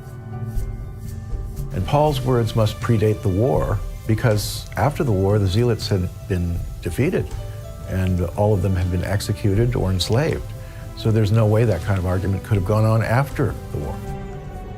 And it's probable that those kinds of conflicts and that argument might even have precipitated that war. If the Gospels were an accurate reflection of who Jesus was and what Jesus had said, there would have been no argument. Even if the previous apostles had still been following Jewish practice, they wouldn't have had an objection to Paul doing otherwise, would they? Paul would not have needed to argue so strenuously with them. He would have only needed to refer to Jesus' own words to settle the matter. We know Paul was born in Tarsus and had Roman citizenship. What other clues do we have about Paul? Oh, the Romans were certainly somewhat behind him, since he was an Herodian family member. Paul isn't a Jew, he's an Herodian. He says, give my regards to my kinsman Herodian at the end of Romans. Well, who's this kinsman Herodian? It means the littlest Herod. And all the people he refers to at the end of Romans in his greetings are Herodian family members. And the littlest Herod was drowned in Pompeii for some reason. I forgot how he drowned there. But he's a known person. That's his cousin. Paul is from the Herodian family, the enemies of the Jewish people. And in his letters, Paul mentions other Roman connections that he has. Fascinatingly, Paul himself refers to Nero's palace and says, say hello to my friends at Nero's palace. This is quite a remarkable thing for a New Testament protagonist to be bragging about his relation with Caesar.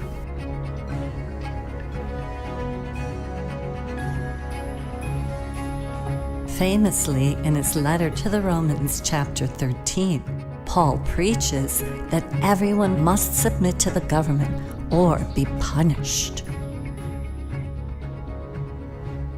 In the epistles, particularly the Pauline epistles, you have these authoritarian statements that are so patently obvious coming from the authorities. Paul, in one of the oldest sections of the New Testament, specifically commands Christians to obey the state as God's appointed agents on earth, specifically naming rebellion to be a sin, specifically requiring Christians to pay their taxes, and elsewhere specifically to honor the emperor himself. And all of this struck me as, in this new light, as naked Roman propaganda. You must obey the emperor. There's a good one. It's right in there. It says, obey the emperor. Then there's a whole, be slaves, be submissive for the sake of Christ. If you're the Savior and you're the liberator and you're God on earth and you're God coming down from the heavens, the all-powerful, why not end slavery? Why do you have your mouthpieces saying, slaves, just put up with your lot for my sake, just go along? It's obvious whose interests these remarks are in. So if you were trying to create a state religion that you could control, and through your controlling it, control the masses, they really had it down pat. Paul appears to be combining an anti-Torah message with a pro-peace, pro-Roman message, and those two things are connected. So, in criticizing Torah and arguing for peace, there can be little doubt that what Paul is doing is having a combined political and theological message geared and aimed at the Jewish rebels of the first century. Paul is changing Messianic Judaism.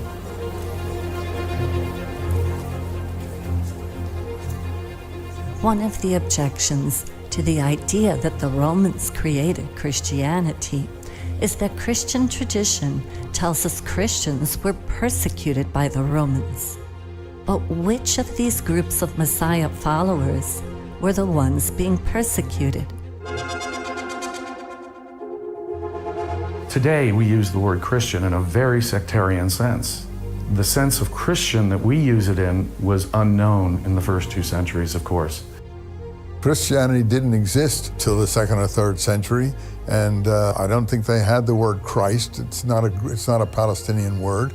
It's a Greek word.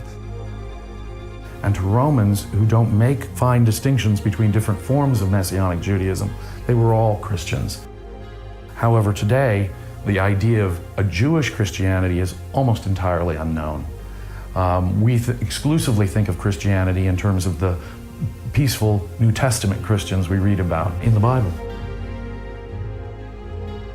The objection that we run across most frequently is one that comes from Christian tradition of being persecuted and martyred at the hands of Romans. This is largely a myth. But it is a myth that's understandable when you realize that there was an entirely different form of Christianity going on in the first century.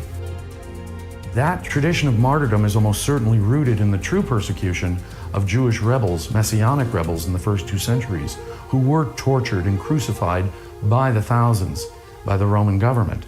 It's that tradition of persecution that Christians have picked up on. And if you think about it, why would the Romans actually persecute peaceful Christians? Our New Testament Christians were willing to render unto Caesar, pay their taxes, turn the other cheek, and be blessed peacemakers. And use the Flavian symbols for their own.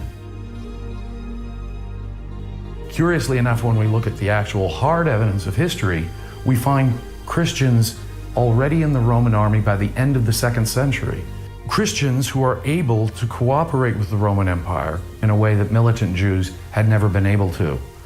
The work of Professor Candida Moss, the British theologian, has basically demonstrated that the Christian tradition of martyrdom altogether is a legendary one.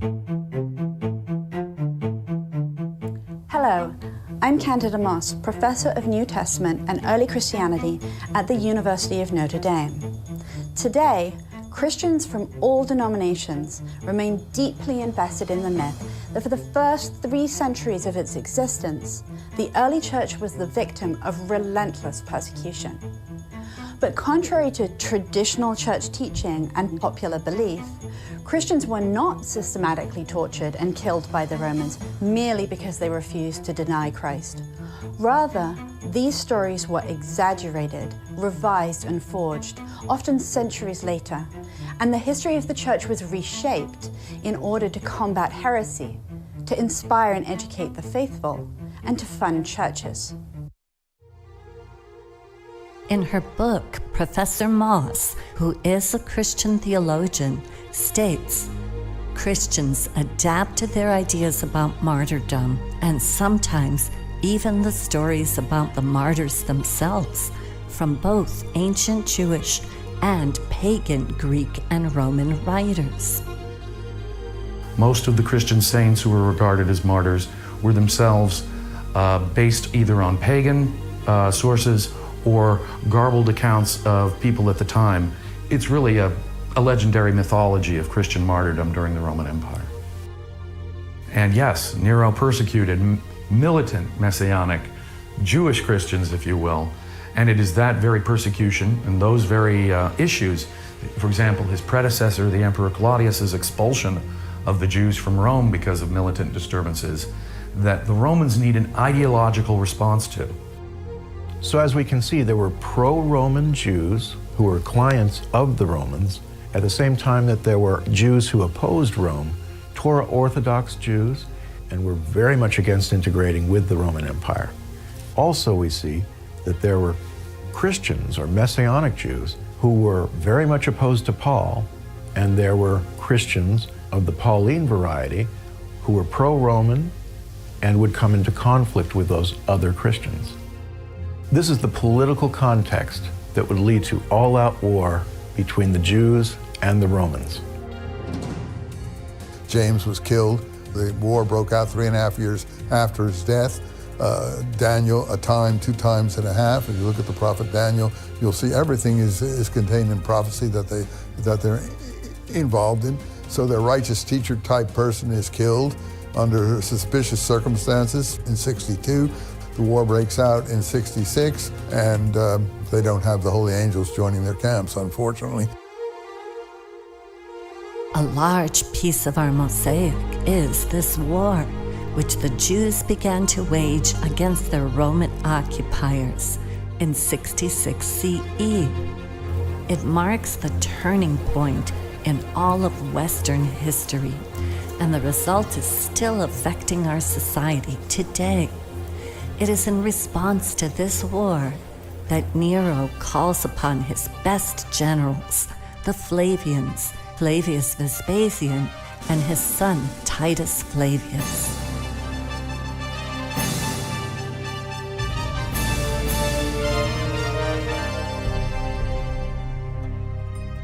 In 66, when the Jewish war broke out in Judea, Nero is the one who tapped Vespasian, ironically in part because of his humble origins. He was going to entrust a major section of the entire Roman army into the hands of this powerful general in order to subdue the Jewish rebellion, and so he had to be someone that Nero could trust, someone who wouldn't necessarily have his own political ambitions.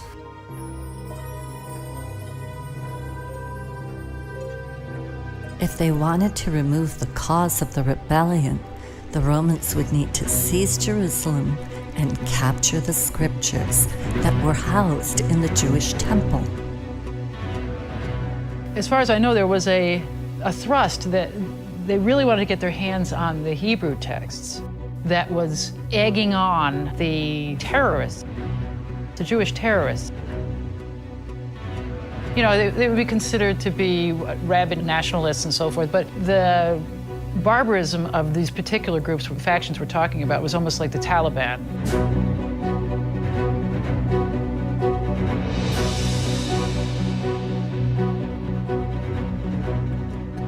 It wasn't just, oh, we don't like your cult, so we're going to destroy you. These guys were like vicious.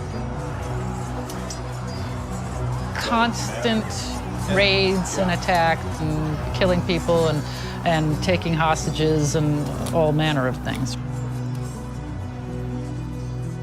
And during the last 2 years of Nero's reign, Vespasian successfully prosecuted the war in Galilee and wider Judea. And it was only when they were just getting ready for the siege of Jerusalem that Nero himself was taken out. It is one of the great moments of history when the general who was appointed by the emperor himself became emperor following the death of Nero. There was a civil war that followed, a year of 4 emperors, and the victor there just happened to be the general who had defeated the Jews. He had a major chunk of the Roman army, and so was in a unique position to launch his bid for empire, which was successful. And so when he became emperor, he left his son Titus in charge of the final sack of Jerusalem, which would fulfill Jesus' prophecy, as he returned to Rome to take up world rule and to proclaim himself a new bringer of peace, a new prince of peace. This was a huge sea change in Rome. Not only was it the death of an emperor, Nero, but he was the last ruler in the Julio-Claudian dynasty. The Julio-Claudians created the Roman Empire and ruled it for nearly 100 years. With the end of that long ruling dynasty, the Flavians, now with the Hebrew scriptures in their possession, began an extensive propaganda campaign to prove their legitimate right to the throne. Because of their humble origins, it was important for the Flavians to gather as many endorsements from religions around the empire to justify their claim to the throne of Rome. These would include the cult of Serapis, the cult of Venus, and of course the religion of the Jews. When you investigate the historians of the time, such as Suetonius and Tacitus, you find that they quite openly claim that Vespasian and Titus were the Jewish messiahs of prophecy. The claim was that because the Flavians brought peace to Palestine, ascending from the east to become world rulers, they fulfilled the messianic prophecies and were the true Messiah the Jews had been waiting for. Curiously enough, the Jewish militants and the rebel leaders had each, in effect, proposed themselves as the true Jewish Messiah, and the Jewish rebel leaders had a better claim to it. For contemporary Jews expected an earthly political and military leader to come lead their country, Israel, to victory over the Romans. And so both pagan and Jewish historians in the wake of that war reevaluated those claims and identified the Roman emperors who had conquered Judea as the true bringers of world rule from Judea. Even the most prominent rabbi at the time openly claimed that Vespasian and Titus were the Jewish messiahs. People today don't realize how widely recognized the Flavians were as Jewish messiahs in their time. For other writers, such as the Jewish writer Josephus, he appears to have been actively working as a propagandist for these same Flavian emperors. It's important to remember that these Flavian emperors were not working in isolation, but appear to be working with Jewish scholars at the time in order to establish their claim to being the true Jewish Messiah. In other words, they were convincing the world that the rebels had got it all wrong. Or as Josephus himself said, the Jewish God has now gone over to the Roman side. All of that effort that they made, it shows that that was a goal, was to have this Caesar recognized as a divinity on earth, as had predecessors been. In fact, there was a coin issued by Vespasian, with Vespasian on one side and the messianic star of the Jews on the other side of the coin. This is the only time that the messianic star was used on Roman coins. It is different from stars that you would usually see on a Roman coin, and it is identical to the messianic star used on Jewish coins. In Jewish symbolism, the star was the main image used to represent the Messiah, because in Hebrew prophecy, it was said that a star would come out of the house of Israel, a reference to the Messiah. And at about the same time, the Gospels were being written. Could they also have been a work commissioned by the Flavians?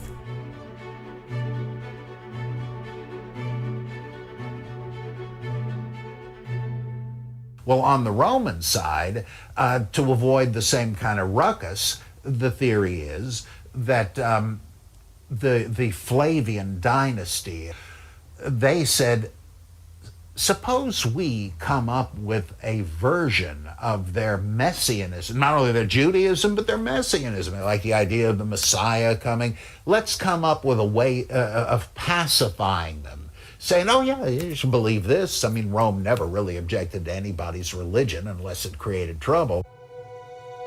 In order to avert a religious war, the Romans would launch a propaganda campaign to convert their enemy's religion into a religion of peace. Being a new dynasty of emperors who came upon the throne sort of through a civil war, they had to demonstrate themselves to be saviors of the entire world, projected themselves in their propaganda as bringers of peace, and they actually built a temple to peace, the first temple to peace built in Rome, and saw themselves as bringers of peace. And even on their coinage, they advertised the construction of the Temple of Peace. We can find on their coinage such things as Pax or Pacus Orbis Terrarum, peace on earth, which is of course the very same language that is reflected in the beautiful story of Luke's nativity scene, when the angels herald Jesus' birth as bringing peace on earth and goodwill toward men. Even the goodwill toward men can be found on Roman coinage, minted at the same time Luke was being written. People often believe that the Roman values and virtues were opposite to those reflected in Christianity. However, we see on Roman coins that that isn't the case. Coins that are minted to Concordia, for instance, which equals harmony, or Spes, which equals hope, Salus, or salvation, and also things like Clementia, which is mercy, Equitas, which is fairness, or Felicitas, which is joy. All values that we see throughout the New Testament are actually Roman values throughout the empire. In using the symbol associated with Apollo, with the salvation, if you will, of an anchor, the Flavians were asserting themselves to be the salvation of mankind. The anchor became a symbol of the Flavians as saviors of the world. So the Flavians were not just connecting themselves with the Hebrew religion.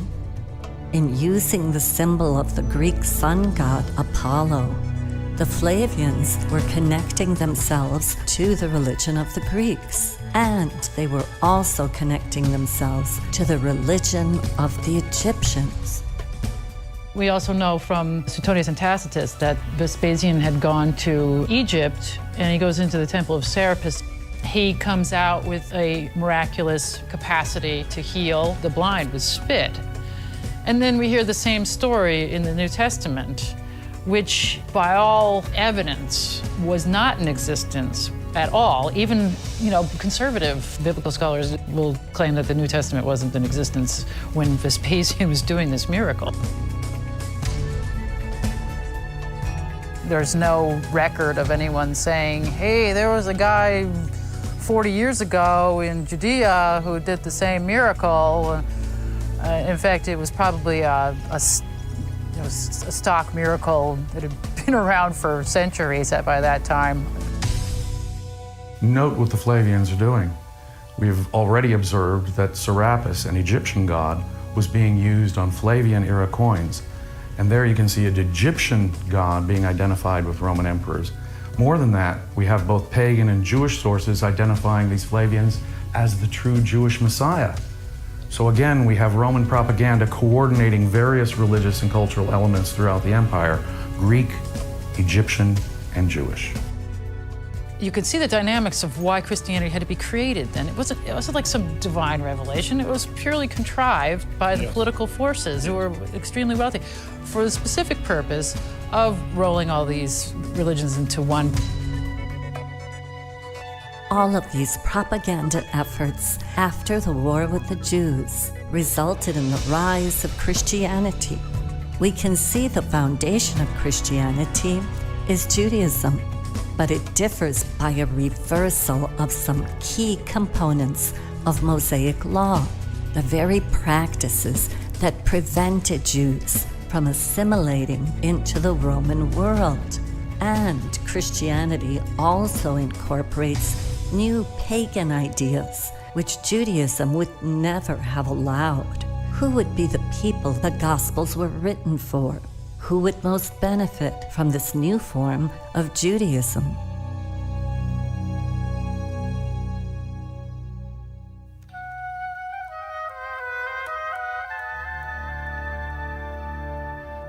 We were astonished to find how many important Jewish leaders and thinkers at the time were closely associated with the Flavians. The Emperor Titus, for example, it is said, was engaged to a Jewish princess, Berenice, who came from both Herodian and Hasmonean background.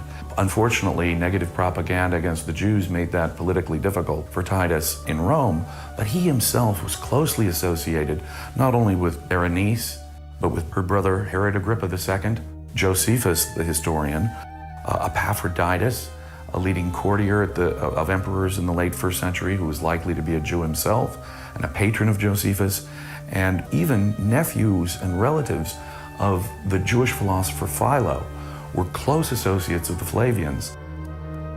And these particular people, majorly powerful, incredibly wealthy group of people who could quite handily influence history in any direction they wanted, really. The people who were working with Titus and Vespasian, at least this family, this Alexanders, these were Jewish people. They're in charge of Rome, Alexandria, and Jerusalem. So this is not some, mere footnote. And anybody who steps in their way, they just slaughter. And in fact, they destroy an entire city in order to remove a power base. And also, I think that destruction was a clearing of a way. If they were going to anchor this mythical, archetypal, human sacrifice, Son of God mythos into history, where better to put it than someplace that has been destroyed and there's no evidence left. Nobody can attest that it didn't happen. Many of these prominent Jewish leaders were already associated with the Flavians in the court of the Emperor Nero, and they're actually shown giving assistance to Paul in the New Testament. Jewish leaders are positively featured in the book of Acts. Berenice, her brother Herod Agrippa II, are both positively featured as helping Paul in the course of his mission. The Roman governors that he appears in front of, one of them, a man by the name of Felix, who was governor of Judea, he was a brother-in-law of Berenice. And people don't really realize all the connections between well-educated, high-ranking Jewish officials who were pro-Roman and their positive efforts to help the mission of Paul, which is explained in some detail in the book of Acts. And after the death of Nero, these same pro-Roman Jewish leaders turned their support to the new emperor, Flavius Vespasian, and his son Titus.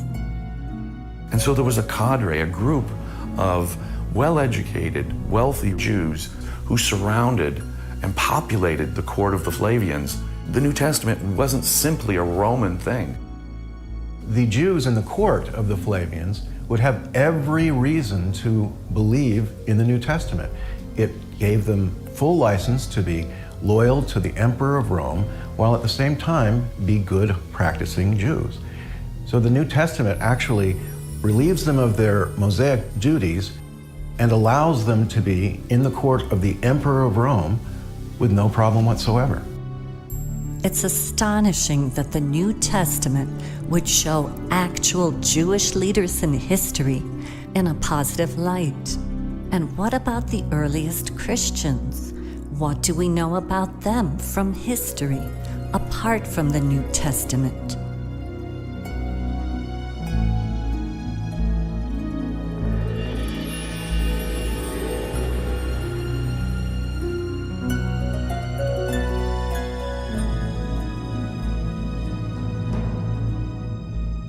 The characters described in the New Testament are very difficult to identify as historical figures in many cases. When we come to figures who we can be sure are actually Christians in history, they appear to be, and some of the very earliest, relatives of the imperial Flavian family itself. We mentioned the granddaughter of Vespasian, Domitilla. Her burial site, the catacombs of St. Domitilla, are the oldest physical evidence of Christianity that exists. Her husband was actually a cousin of Titus and a great-nephew of Vespasian, and Titus Flavius Clemens was his name. Catholic tradition has assigned him as Saint Clement of Rome, who left us perhaps some of the earliest Christian literature found outside of the New Testament, the Epistle of Saint Clement of Rome. Curiously enough, he, Catholic tradition, assigns as one of the earliest popes. And this, of course, forms another important piece of that mosaic, that tile puzzle that's now coming into focus. Perhaps this explains why the fish and anchor, a symbol used by the Flavians, was also the symbol used by Christians for the first 3 centuries. And artifacts found from the first 3 centuries throughout the Roman Empire would show the dolphin and anchor and trident symbols so frequently. And today it is so common a reference to Christianity that archaeologists use those symbols to identify them as Christian. Christian tradition has misled us about the nature of the catacombs. Under the illusion that Christians were being systematically persecuted by the Roman Empire, they're often thought of as places where Christians could secretly go and engage in their forbidden rituals. But modern archaeology has come to the firm conclusion that they were in fact burial places with Christian symbols openly displayed on them with access to the public, so that they weren't in fact secrets at all, nor were they places of hiding. The cross that we now associate with Christianity was almost never used in the first 3 centuries. In terms of relative numbers, we have at least 70 examples of the anchor and fish image in just one of the catacombs of St. Priscilla, whereas we have fewer than a dozen examples in all of the catacombs of a cross symbol during the whole first 4 centuries. Catholic scholars explain the absence of the cross as a function of their persecution by the Romans. The fact that they used instead, and far more often, anchor and fish symbols is said to be a disguise of their Christian nature. But as we now know, the Christians were not hiding the fact that they were Christians at this time. It's simply that the anchor and fish were the common original symbols of Christianity that were used for the first 2 to 3 centuries. And it would take the exact same inside knowledge by a pagan to know whether a cross or an anchor is a Christian symbol or not. Especially since the cross was used far more seldom, it would be far more common for people to associate the fish and anchor symbol with Christianity than that it would be the cross. So it's hardly a disguise. And of course, before Christians started using these symbols, they were used by the Flavians and their court. During the age of the Flavians, we find cameos for the wealthy of the dolphin and anchor symbol. We find other intaglios, for instance, that were used to stamp, wax, and seal documents that were also bore the Flavian symbol of the dolphin and anchor.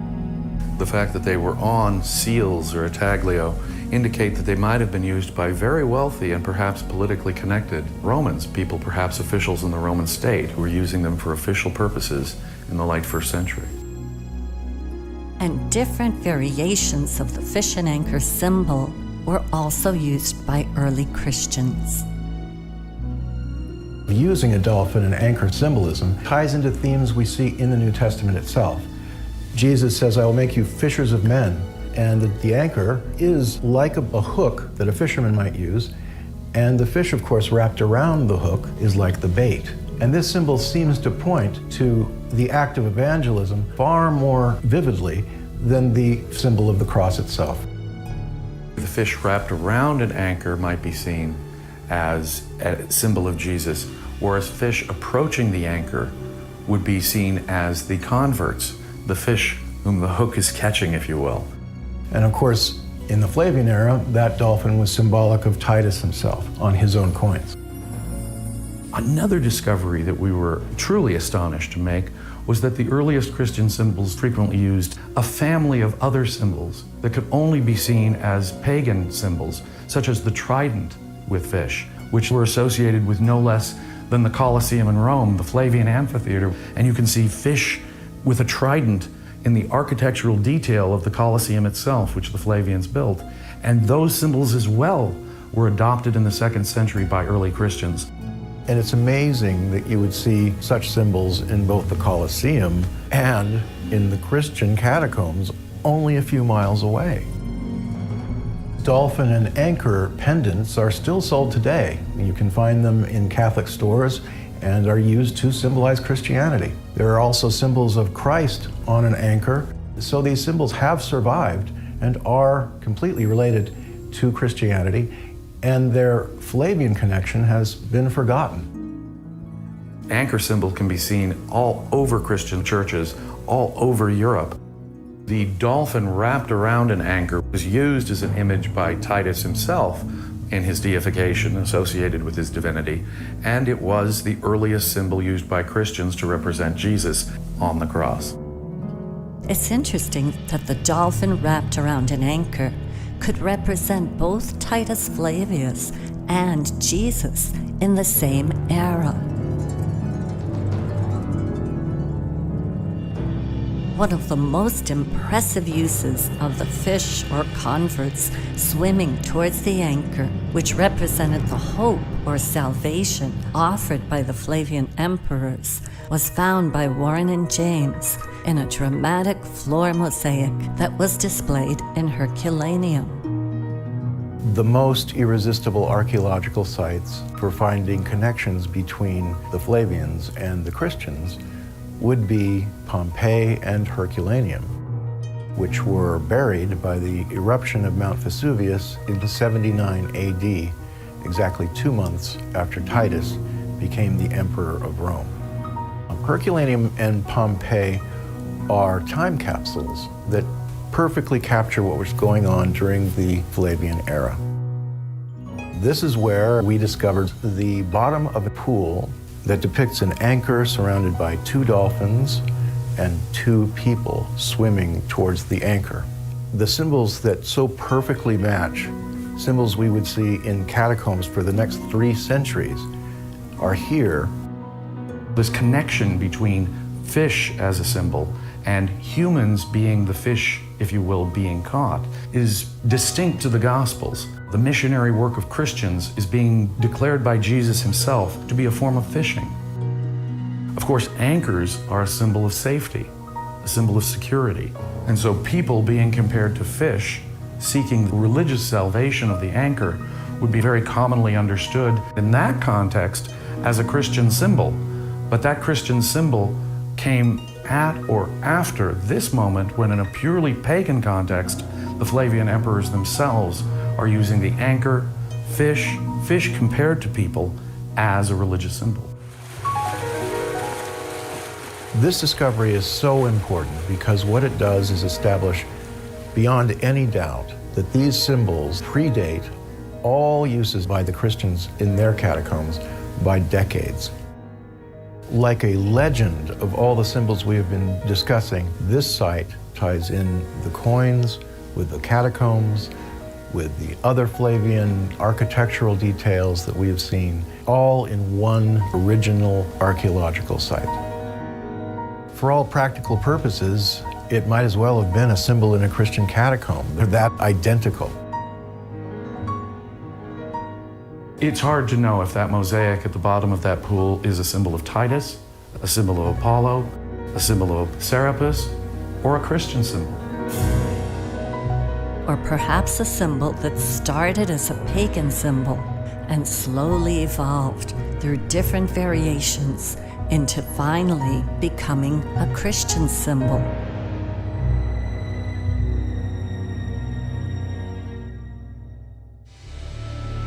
After the death of Flavius Vespasian, his son Titus Flavius ruled for 2 years until his untimely death, when his brother Flavius Domitian took over the imperial throne.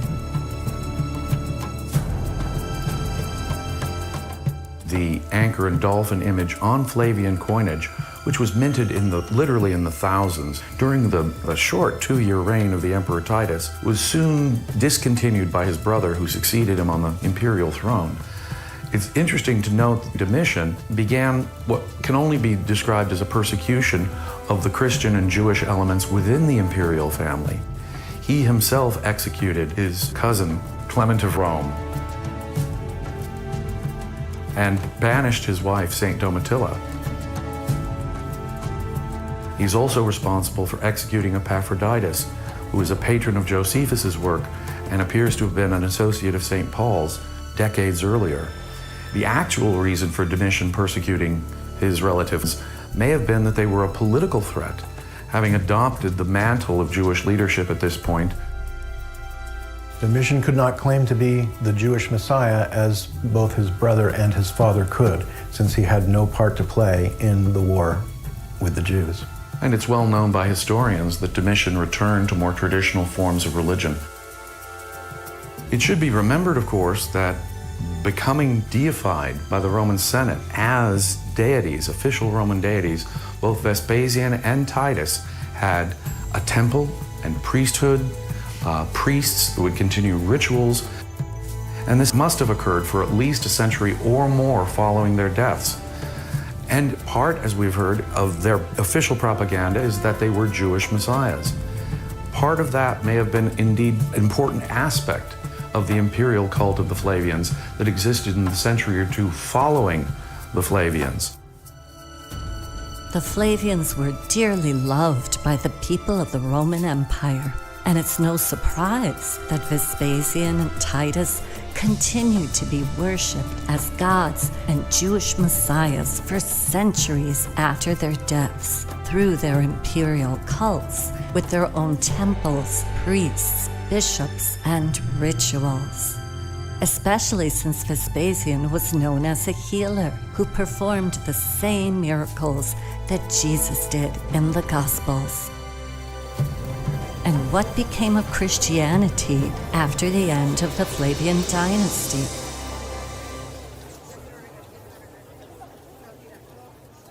The very earliest reference by any pagan writer at all about Christianity is a letter written by Pliny the Younger to the emperor, who was then Trajan, in the decades just following the fall of the Flavian dynasty. Pliny the Younger writes to the emperor, "What is our proper policy about Christians?" We hear that Christianity had apparently enjoyed a popular vogue a couple of decades earlier, precisely during the height of the Flavian dynasty, and that somehow in recent years it had fallen out of favor.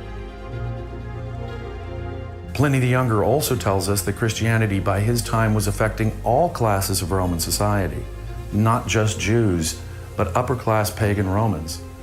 And perhaps most fascinating is the response of the Emperor Trajan, who specifically tells his governor not to hunt out, not to seek out, not to persecute Christians. The fact that the Emperor Trajan would give such deference to these new Christians expresses some kind of an imperial sympathy for them, which could, of course, suggest their Flavian origin. The Emperor Trajan ruled for almost 20 years until his natural death, when his adopted son Hadrian took over the throne, only to face another conflict with the Jewish people.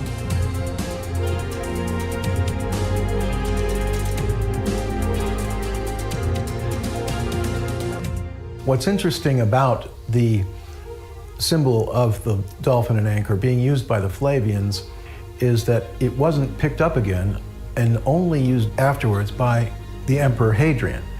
Now, what was going on in Hadrian's time was the Second Jewish War. So the fact that he would resuscitate this symbol at that time is very significant. It no longer symbolized the Flavians in Hadrian's time. At that point, it was an openly used symbol by Christians.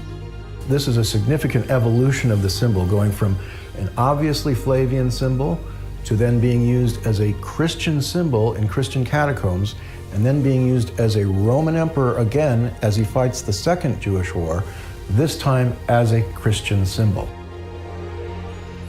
It's just curious that those were the only two emperors to really use this symbol, and both of them were associated with each of the two Jewish wars. To indicate the importance of those wars, the first war was the war responsible for finally destroying the Jewish temple and reducing it to the Wailing Wall that it is today. Some 60 years later, a second Jewish revolt broke out, also a messianic revolt led by a messianic leader, son of the star, ARCUK. And at the end of that war, all the Jews were expelled from Jerusalem. And it was, in fact, the final nail in the diaspora that would keep Jews out of the Holy Land until the creation of Zionism, the return of so many Jews to the Holy Land, and the creation of Israel in the 20th century. Although it seems Christianity had fallen out of vogue after the Flavian dynasty, with the Second Jewish Rebellion, Hadrian had a reason to bring it back again.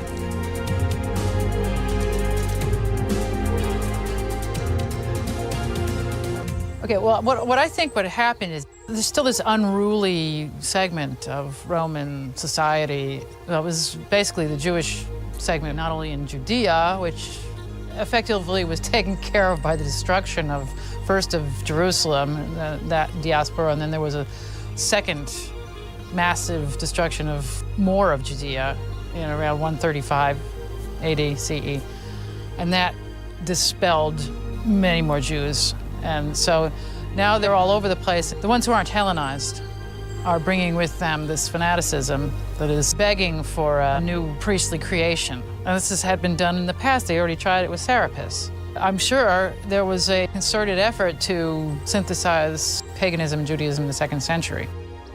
Of course, Hadrian himself had reasons to use Christianity, if not a Flavian Christianity, perhaps some of the Christian literature as a means of pacifying the Second Jewish Rebellion. Some have even suggested that Hadrian ejected the Jews from Jerusalem and imported Christians to take their place. Eusebius, the early Christian historian, tells us point blank that the Jews were expelled from Jerusalem and that a Christian bishop was appointed by Hadrian over Jerusalem. In the earlier parts of the 2nd century, we've got Egyptians, we've got Syrians, we've got Greek efforts, we've got Jewish efforts and so forth going on here. Everybody's jockeying for position. By the end of the 2nd century, you got the Romans are in charge. It's the Roman Catholic Church now. You know, it becomes the Holy Roman Empire. It's no longer the Roman Empire. It eventually becomes the Holy Roman Empire. So it seems that Christianity began to really take hold, and that Trajan, Hadrian, and other Roman rulers were in favor of it, and the dolphin and anchor symbol no longer needed to be associated with the Flavians. It now stood for Christianity. How ironic that a symbol which began as the symbol for the sun god Apollo ended up being the symbol for the religion centered around Jesus Christ, who was perhaps a more universal sun god to appeal to the diverse Roman Empire. After all, the meaning of the word Catholic is universal. As time went on, any connection to the Flavians was unnecessary for the Romans, even though Christianity still served important propagandistic purposes in pacifying and assimilating rebellious or Messianic Jews. It certainly changed a whole slew of what we would call Jews into Christians. We have really basically the Pharisees surviving. The Samaritans and the Sadducees disappear, and I know where they disappeared into. They became Christians, essentially. So once cut, if you will, from the anchor of the Flavian origins, it was still a ship that served important purposes and would be continued to be promoted by many Romans. And now set adrift from that Flavian origin, Christianity was free to form different sects and spread out into a rather unorganized variation of Christian themes. One of the fascinating developments of the 2nd century are the variety and differences between the different forms of Christianity that emerged of pagan-influenced, only semi-Jewish forms of Christianity that have lost their basic connection to Orthodox Judaism in any way and appear to be much more Hellenistic in their philosophical orientation. We have this Gnostic effort going on where they're dealing with the Syrians and the Jews, and even Indian stuff is making its way in there. The Gnostics don't believe that Jesus Christ appeared in the flesh. In fact, that was contrary to their belief system, that the divine could ever take on earthly flesh because it was corrupting. And this has become all the clearer in light of the 1945 discovery of the Nag Hammadi Gnostic manuscripts. This revealed an amazing array of types of Christianity. There were Jewish Gnostic groups like the Sethians, who thought that Jesus was Melchizedek reincarnated. There were Zoroastrian Christians, and they thought that Jesus was a new manifestation of the heavenly light, like Zoroaster had been. And loads of different types that were eventually kind of stamped out or just died on the vine, like Jewish Christianity, and there were several types of that that the church fathers tell us about. Jewish Christians were too Jewish for Gentile converts and too Christian for other Jews. So it took a couple of centuries, but that pretty much just died out. And some of the others were persecuted to death. And this radical diversity lasted for at least a couple of more centuries. What was the original Christianity? You can't really tell. You've got a garden of different flowers, and despite attempts to stamp all but one out, they thrived for a long time. Today's denominationalism is nothing compared to the different types of early Christianity, some of which are being revived here and there. Some people are using these Nag Hammadi Gnostic texts as their Bible. And I say, let 100 flowers bloom. That's easy for me to say. I don't really have a dog, or should I say a god in the race anymore. A sort of renaissance in Christian literature occurred in the 2nd and 3rd centuries. And by the time we get to Constantine, when it becomes the official religion of the Roman Empire, a single Orthodox version of it has to be laid down. And that was the principal function of the Council of Nicaea in the early 4th century.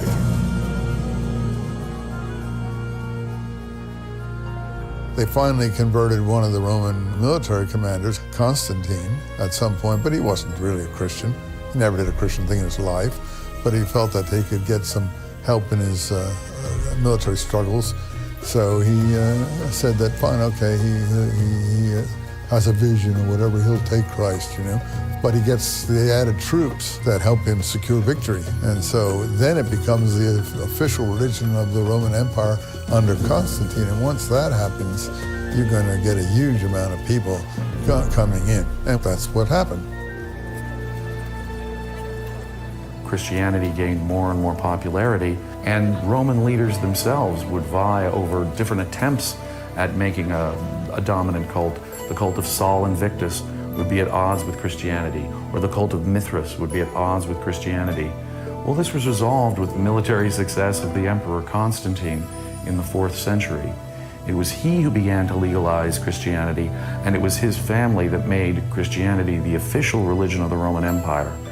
And after so many centuries at this point of using the fish and dolphin and trident symbols, it was Constantine who, during a famous battle, saw an image of a cross in the sky, which then would signal a change of the tides of fortune in his favor. And from that point forward, he would replace the otherwise common symbols of Christianity with the cross. And his own mother even went to the Holy Land to discover the original cross and bring it back.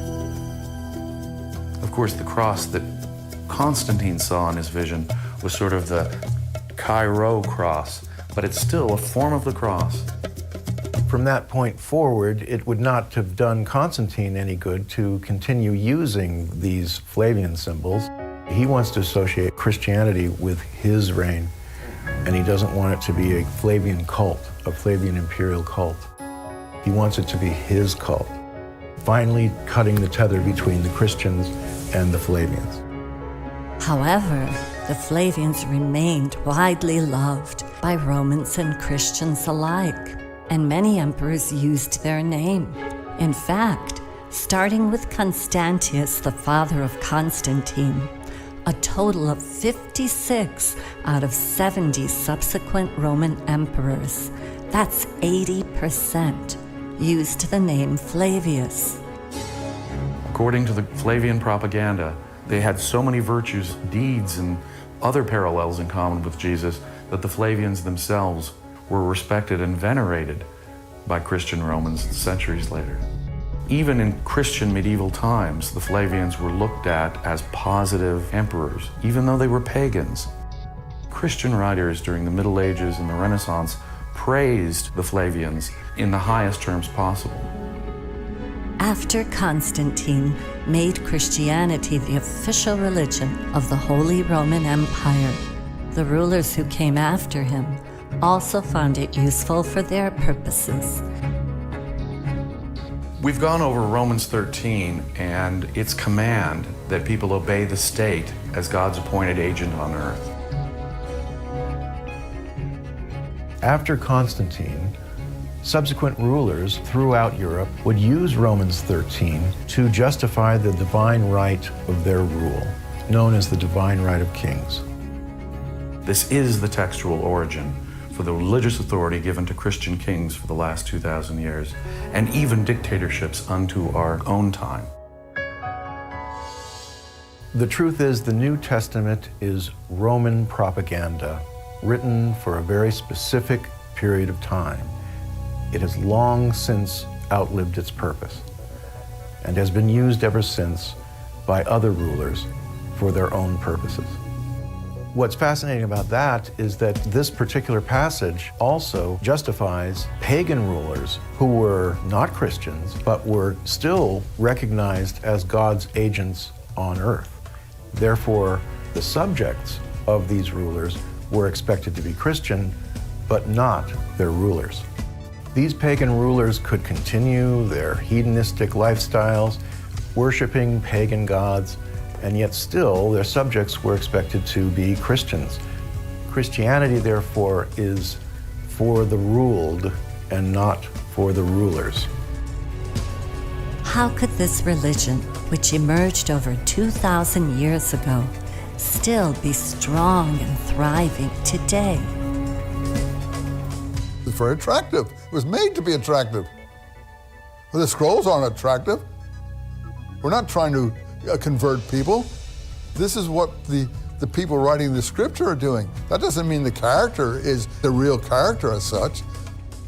They're trying to live within the Roman Empire and the power of the state and produce this sympathetic person who people are always doing bad to, but he's always accepting it and being meek. This is not what's happening in Palestine. I'm sorry. This is not Palestinian.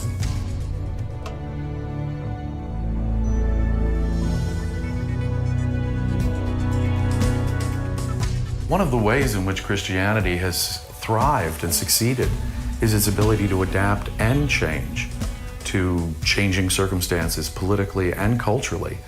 Everything from Mormons to Episcopalians to Lutherans, the wide range of different types of Christianity for different contexts is one of its most adaptable and surviving qualities. Consider the radical changes made by Hollywood. Filmmakers such as Cecil B. DeMille, for example, other filmmakers who tell the greatest story ever told, or the story of Jesus, have turned the Romans into the heavies. Yeah, precisely the opposite intention of the Gospels. And so in effect, the message of the Gospels in the 20th century became turned on its head by Hollywood filmmakers. Post-Holocaust, of course, it was very important for Hollywood to not depict the Jews in the same way that the Bible itself shows them. And so that is where we start to see the flip of the Romans becoming the heavies of the story, and the Jews as the victims. And people have been drawn to the philosophy of Christianity, which contains the spiritual wisdom of the Platonists, the Stoics, and others, providing a moral compass and inspiration to many.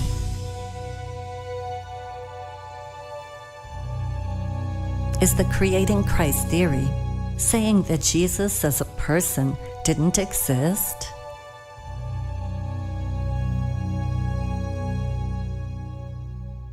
In creating Christ, we do not take a stand on whether or not there was a historical Jesus. To many scholars in the area, it is the most important and burning question. But of course, the important Jesus is the Jesus of the New Testament. That's the Jesus that affected history. That's the Jesus that Christians believe in. We cannot know for sure if a Jesus ever existed, but we do know that everything we know about Jesus has been borrowed from historical or pagan or other sources, stories of other men or other gods, and there does not need to be an actual Jesus to create the Jesus that we see in the Gospels and in the New Testament. On the other hand, if there was a Jesus who was crucified in the early 1st century, he is not likely to have been crucified because he advocated paying your taxes or peace with Rome. He might have been stoned by the Jewish authorities, who would have stoned him, but he certainly wouldn't have been crucified by the Romans. So we believe with many scholars, if there was a Jesus, a historical Jesus, he was likely to have been a Torah Orthodox, militant nationalist Jewish rebel, crucified for those reasons. How could there be a Christianity if there wasn't a Jesus to start it? Paul Tillich said that it must have started with somebody. Maybe not, because Christianity is heavily indebted to contemporary religions like the mystery religions, which just means the initiation religions, and there were plenty of them. The idea was that you could pass into a higher spiritual condition. There is a myth of the divine Savior, often including his death and resurrection, and the ritual baptism, the Eucharist, Lord's Supper.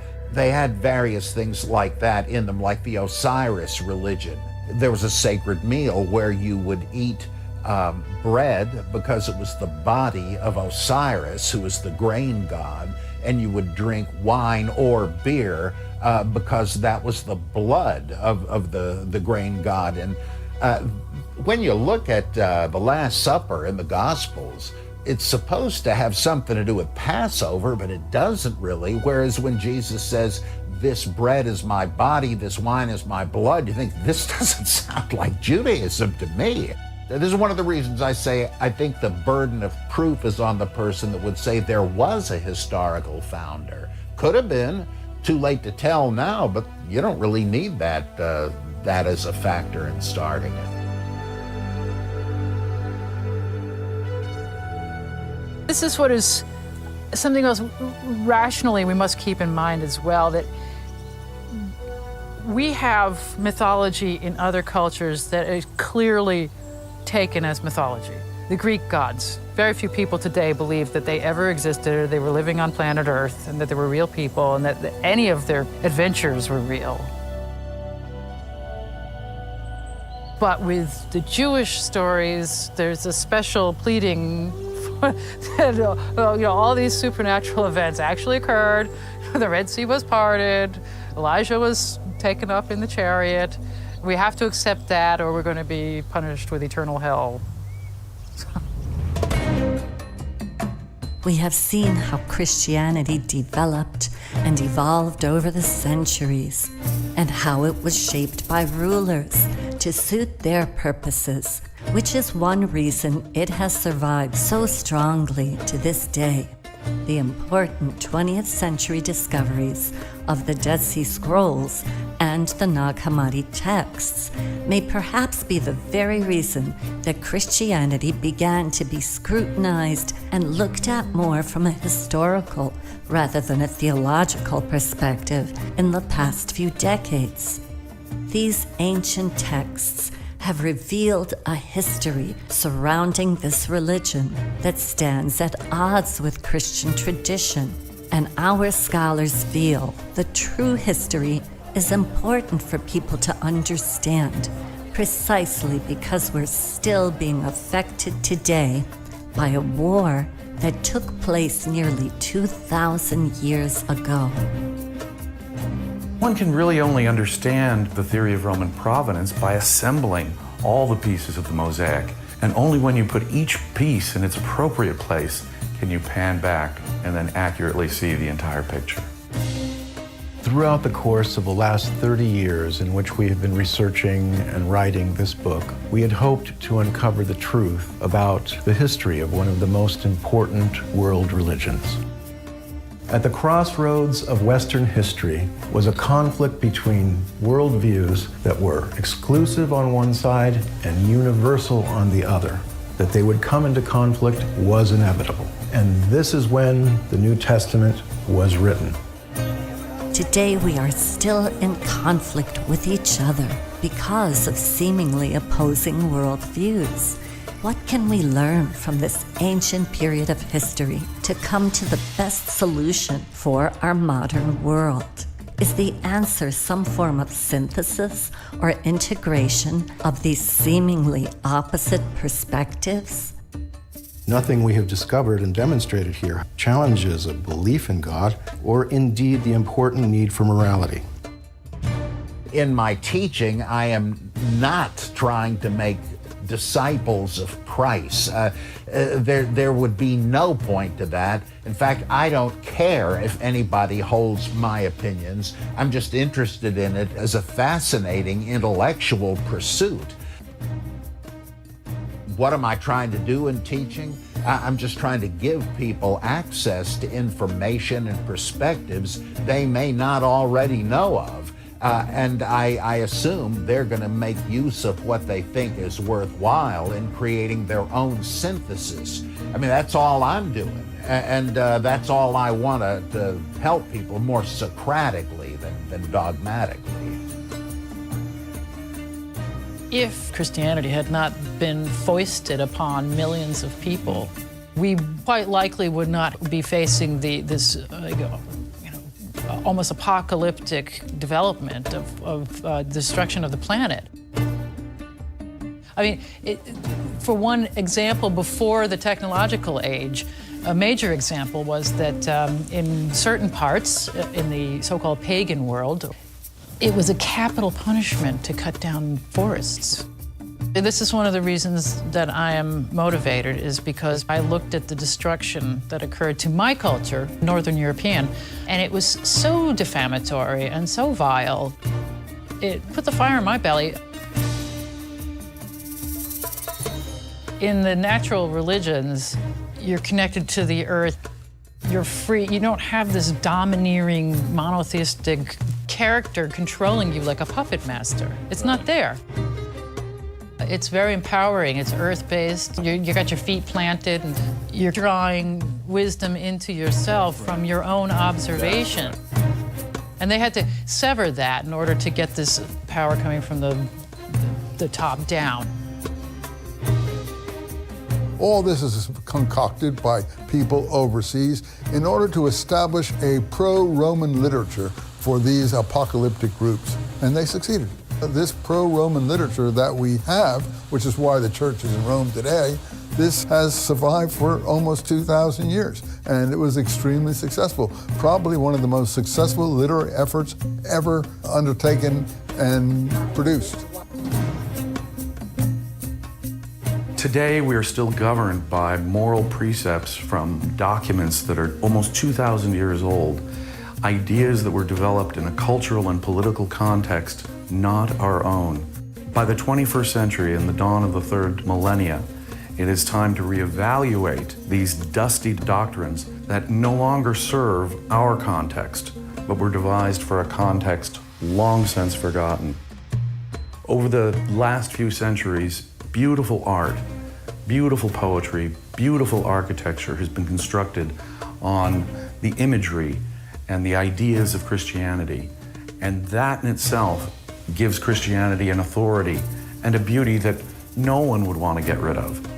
But it is time for us to reevaluate doctrines that were developed for a political context that is 2,000 years old and may no longer be applicable to our own times.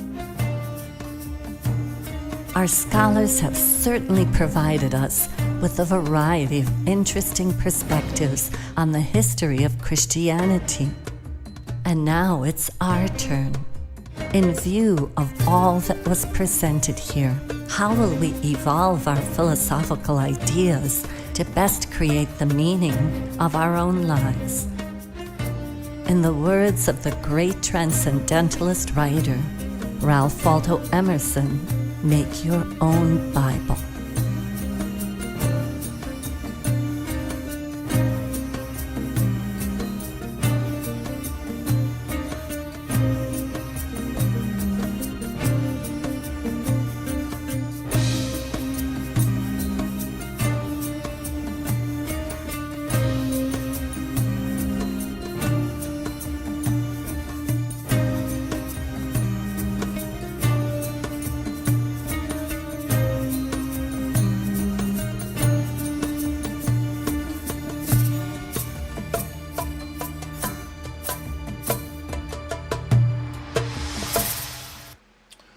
So, there you have it, folks. Jesus Christ is a myth. So, that took a while to get it through to you, but they didn't leave out in detail, which is great. But there you have it. Jesus Christ is a myth. With that, I will leave you, and I'll see you in the next one. And as usual, we are going to fade to black as we do.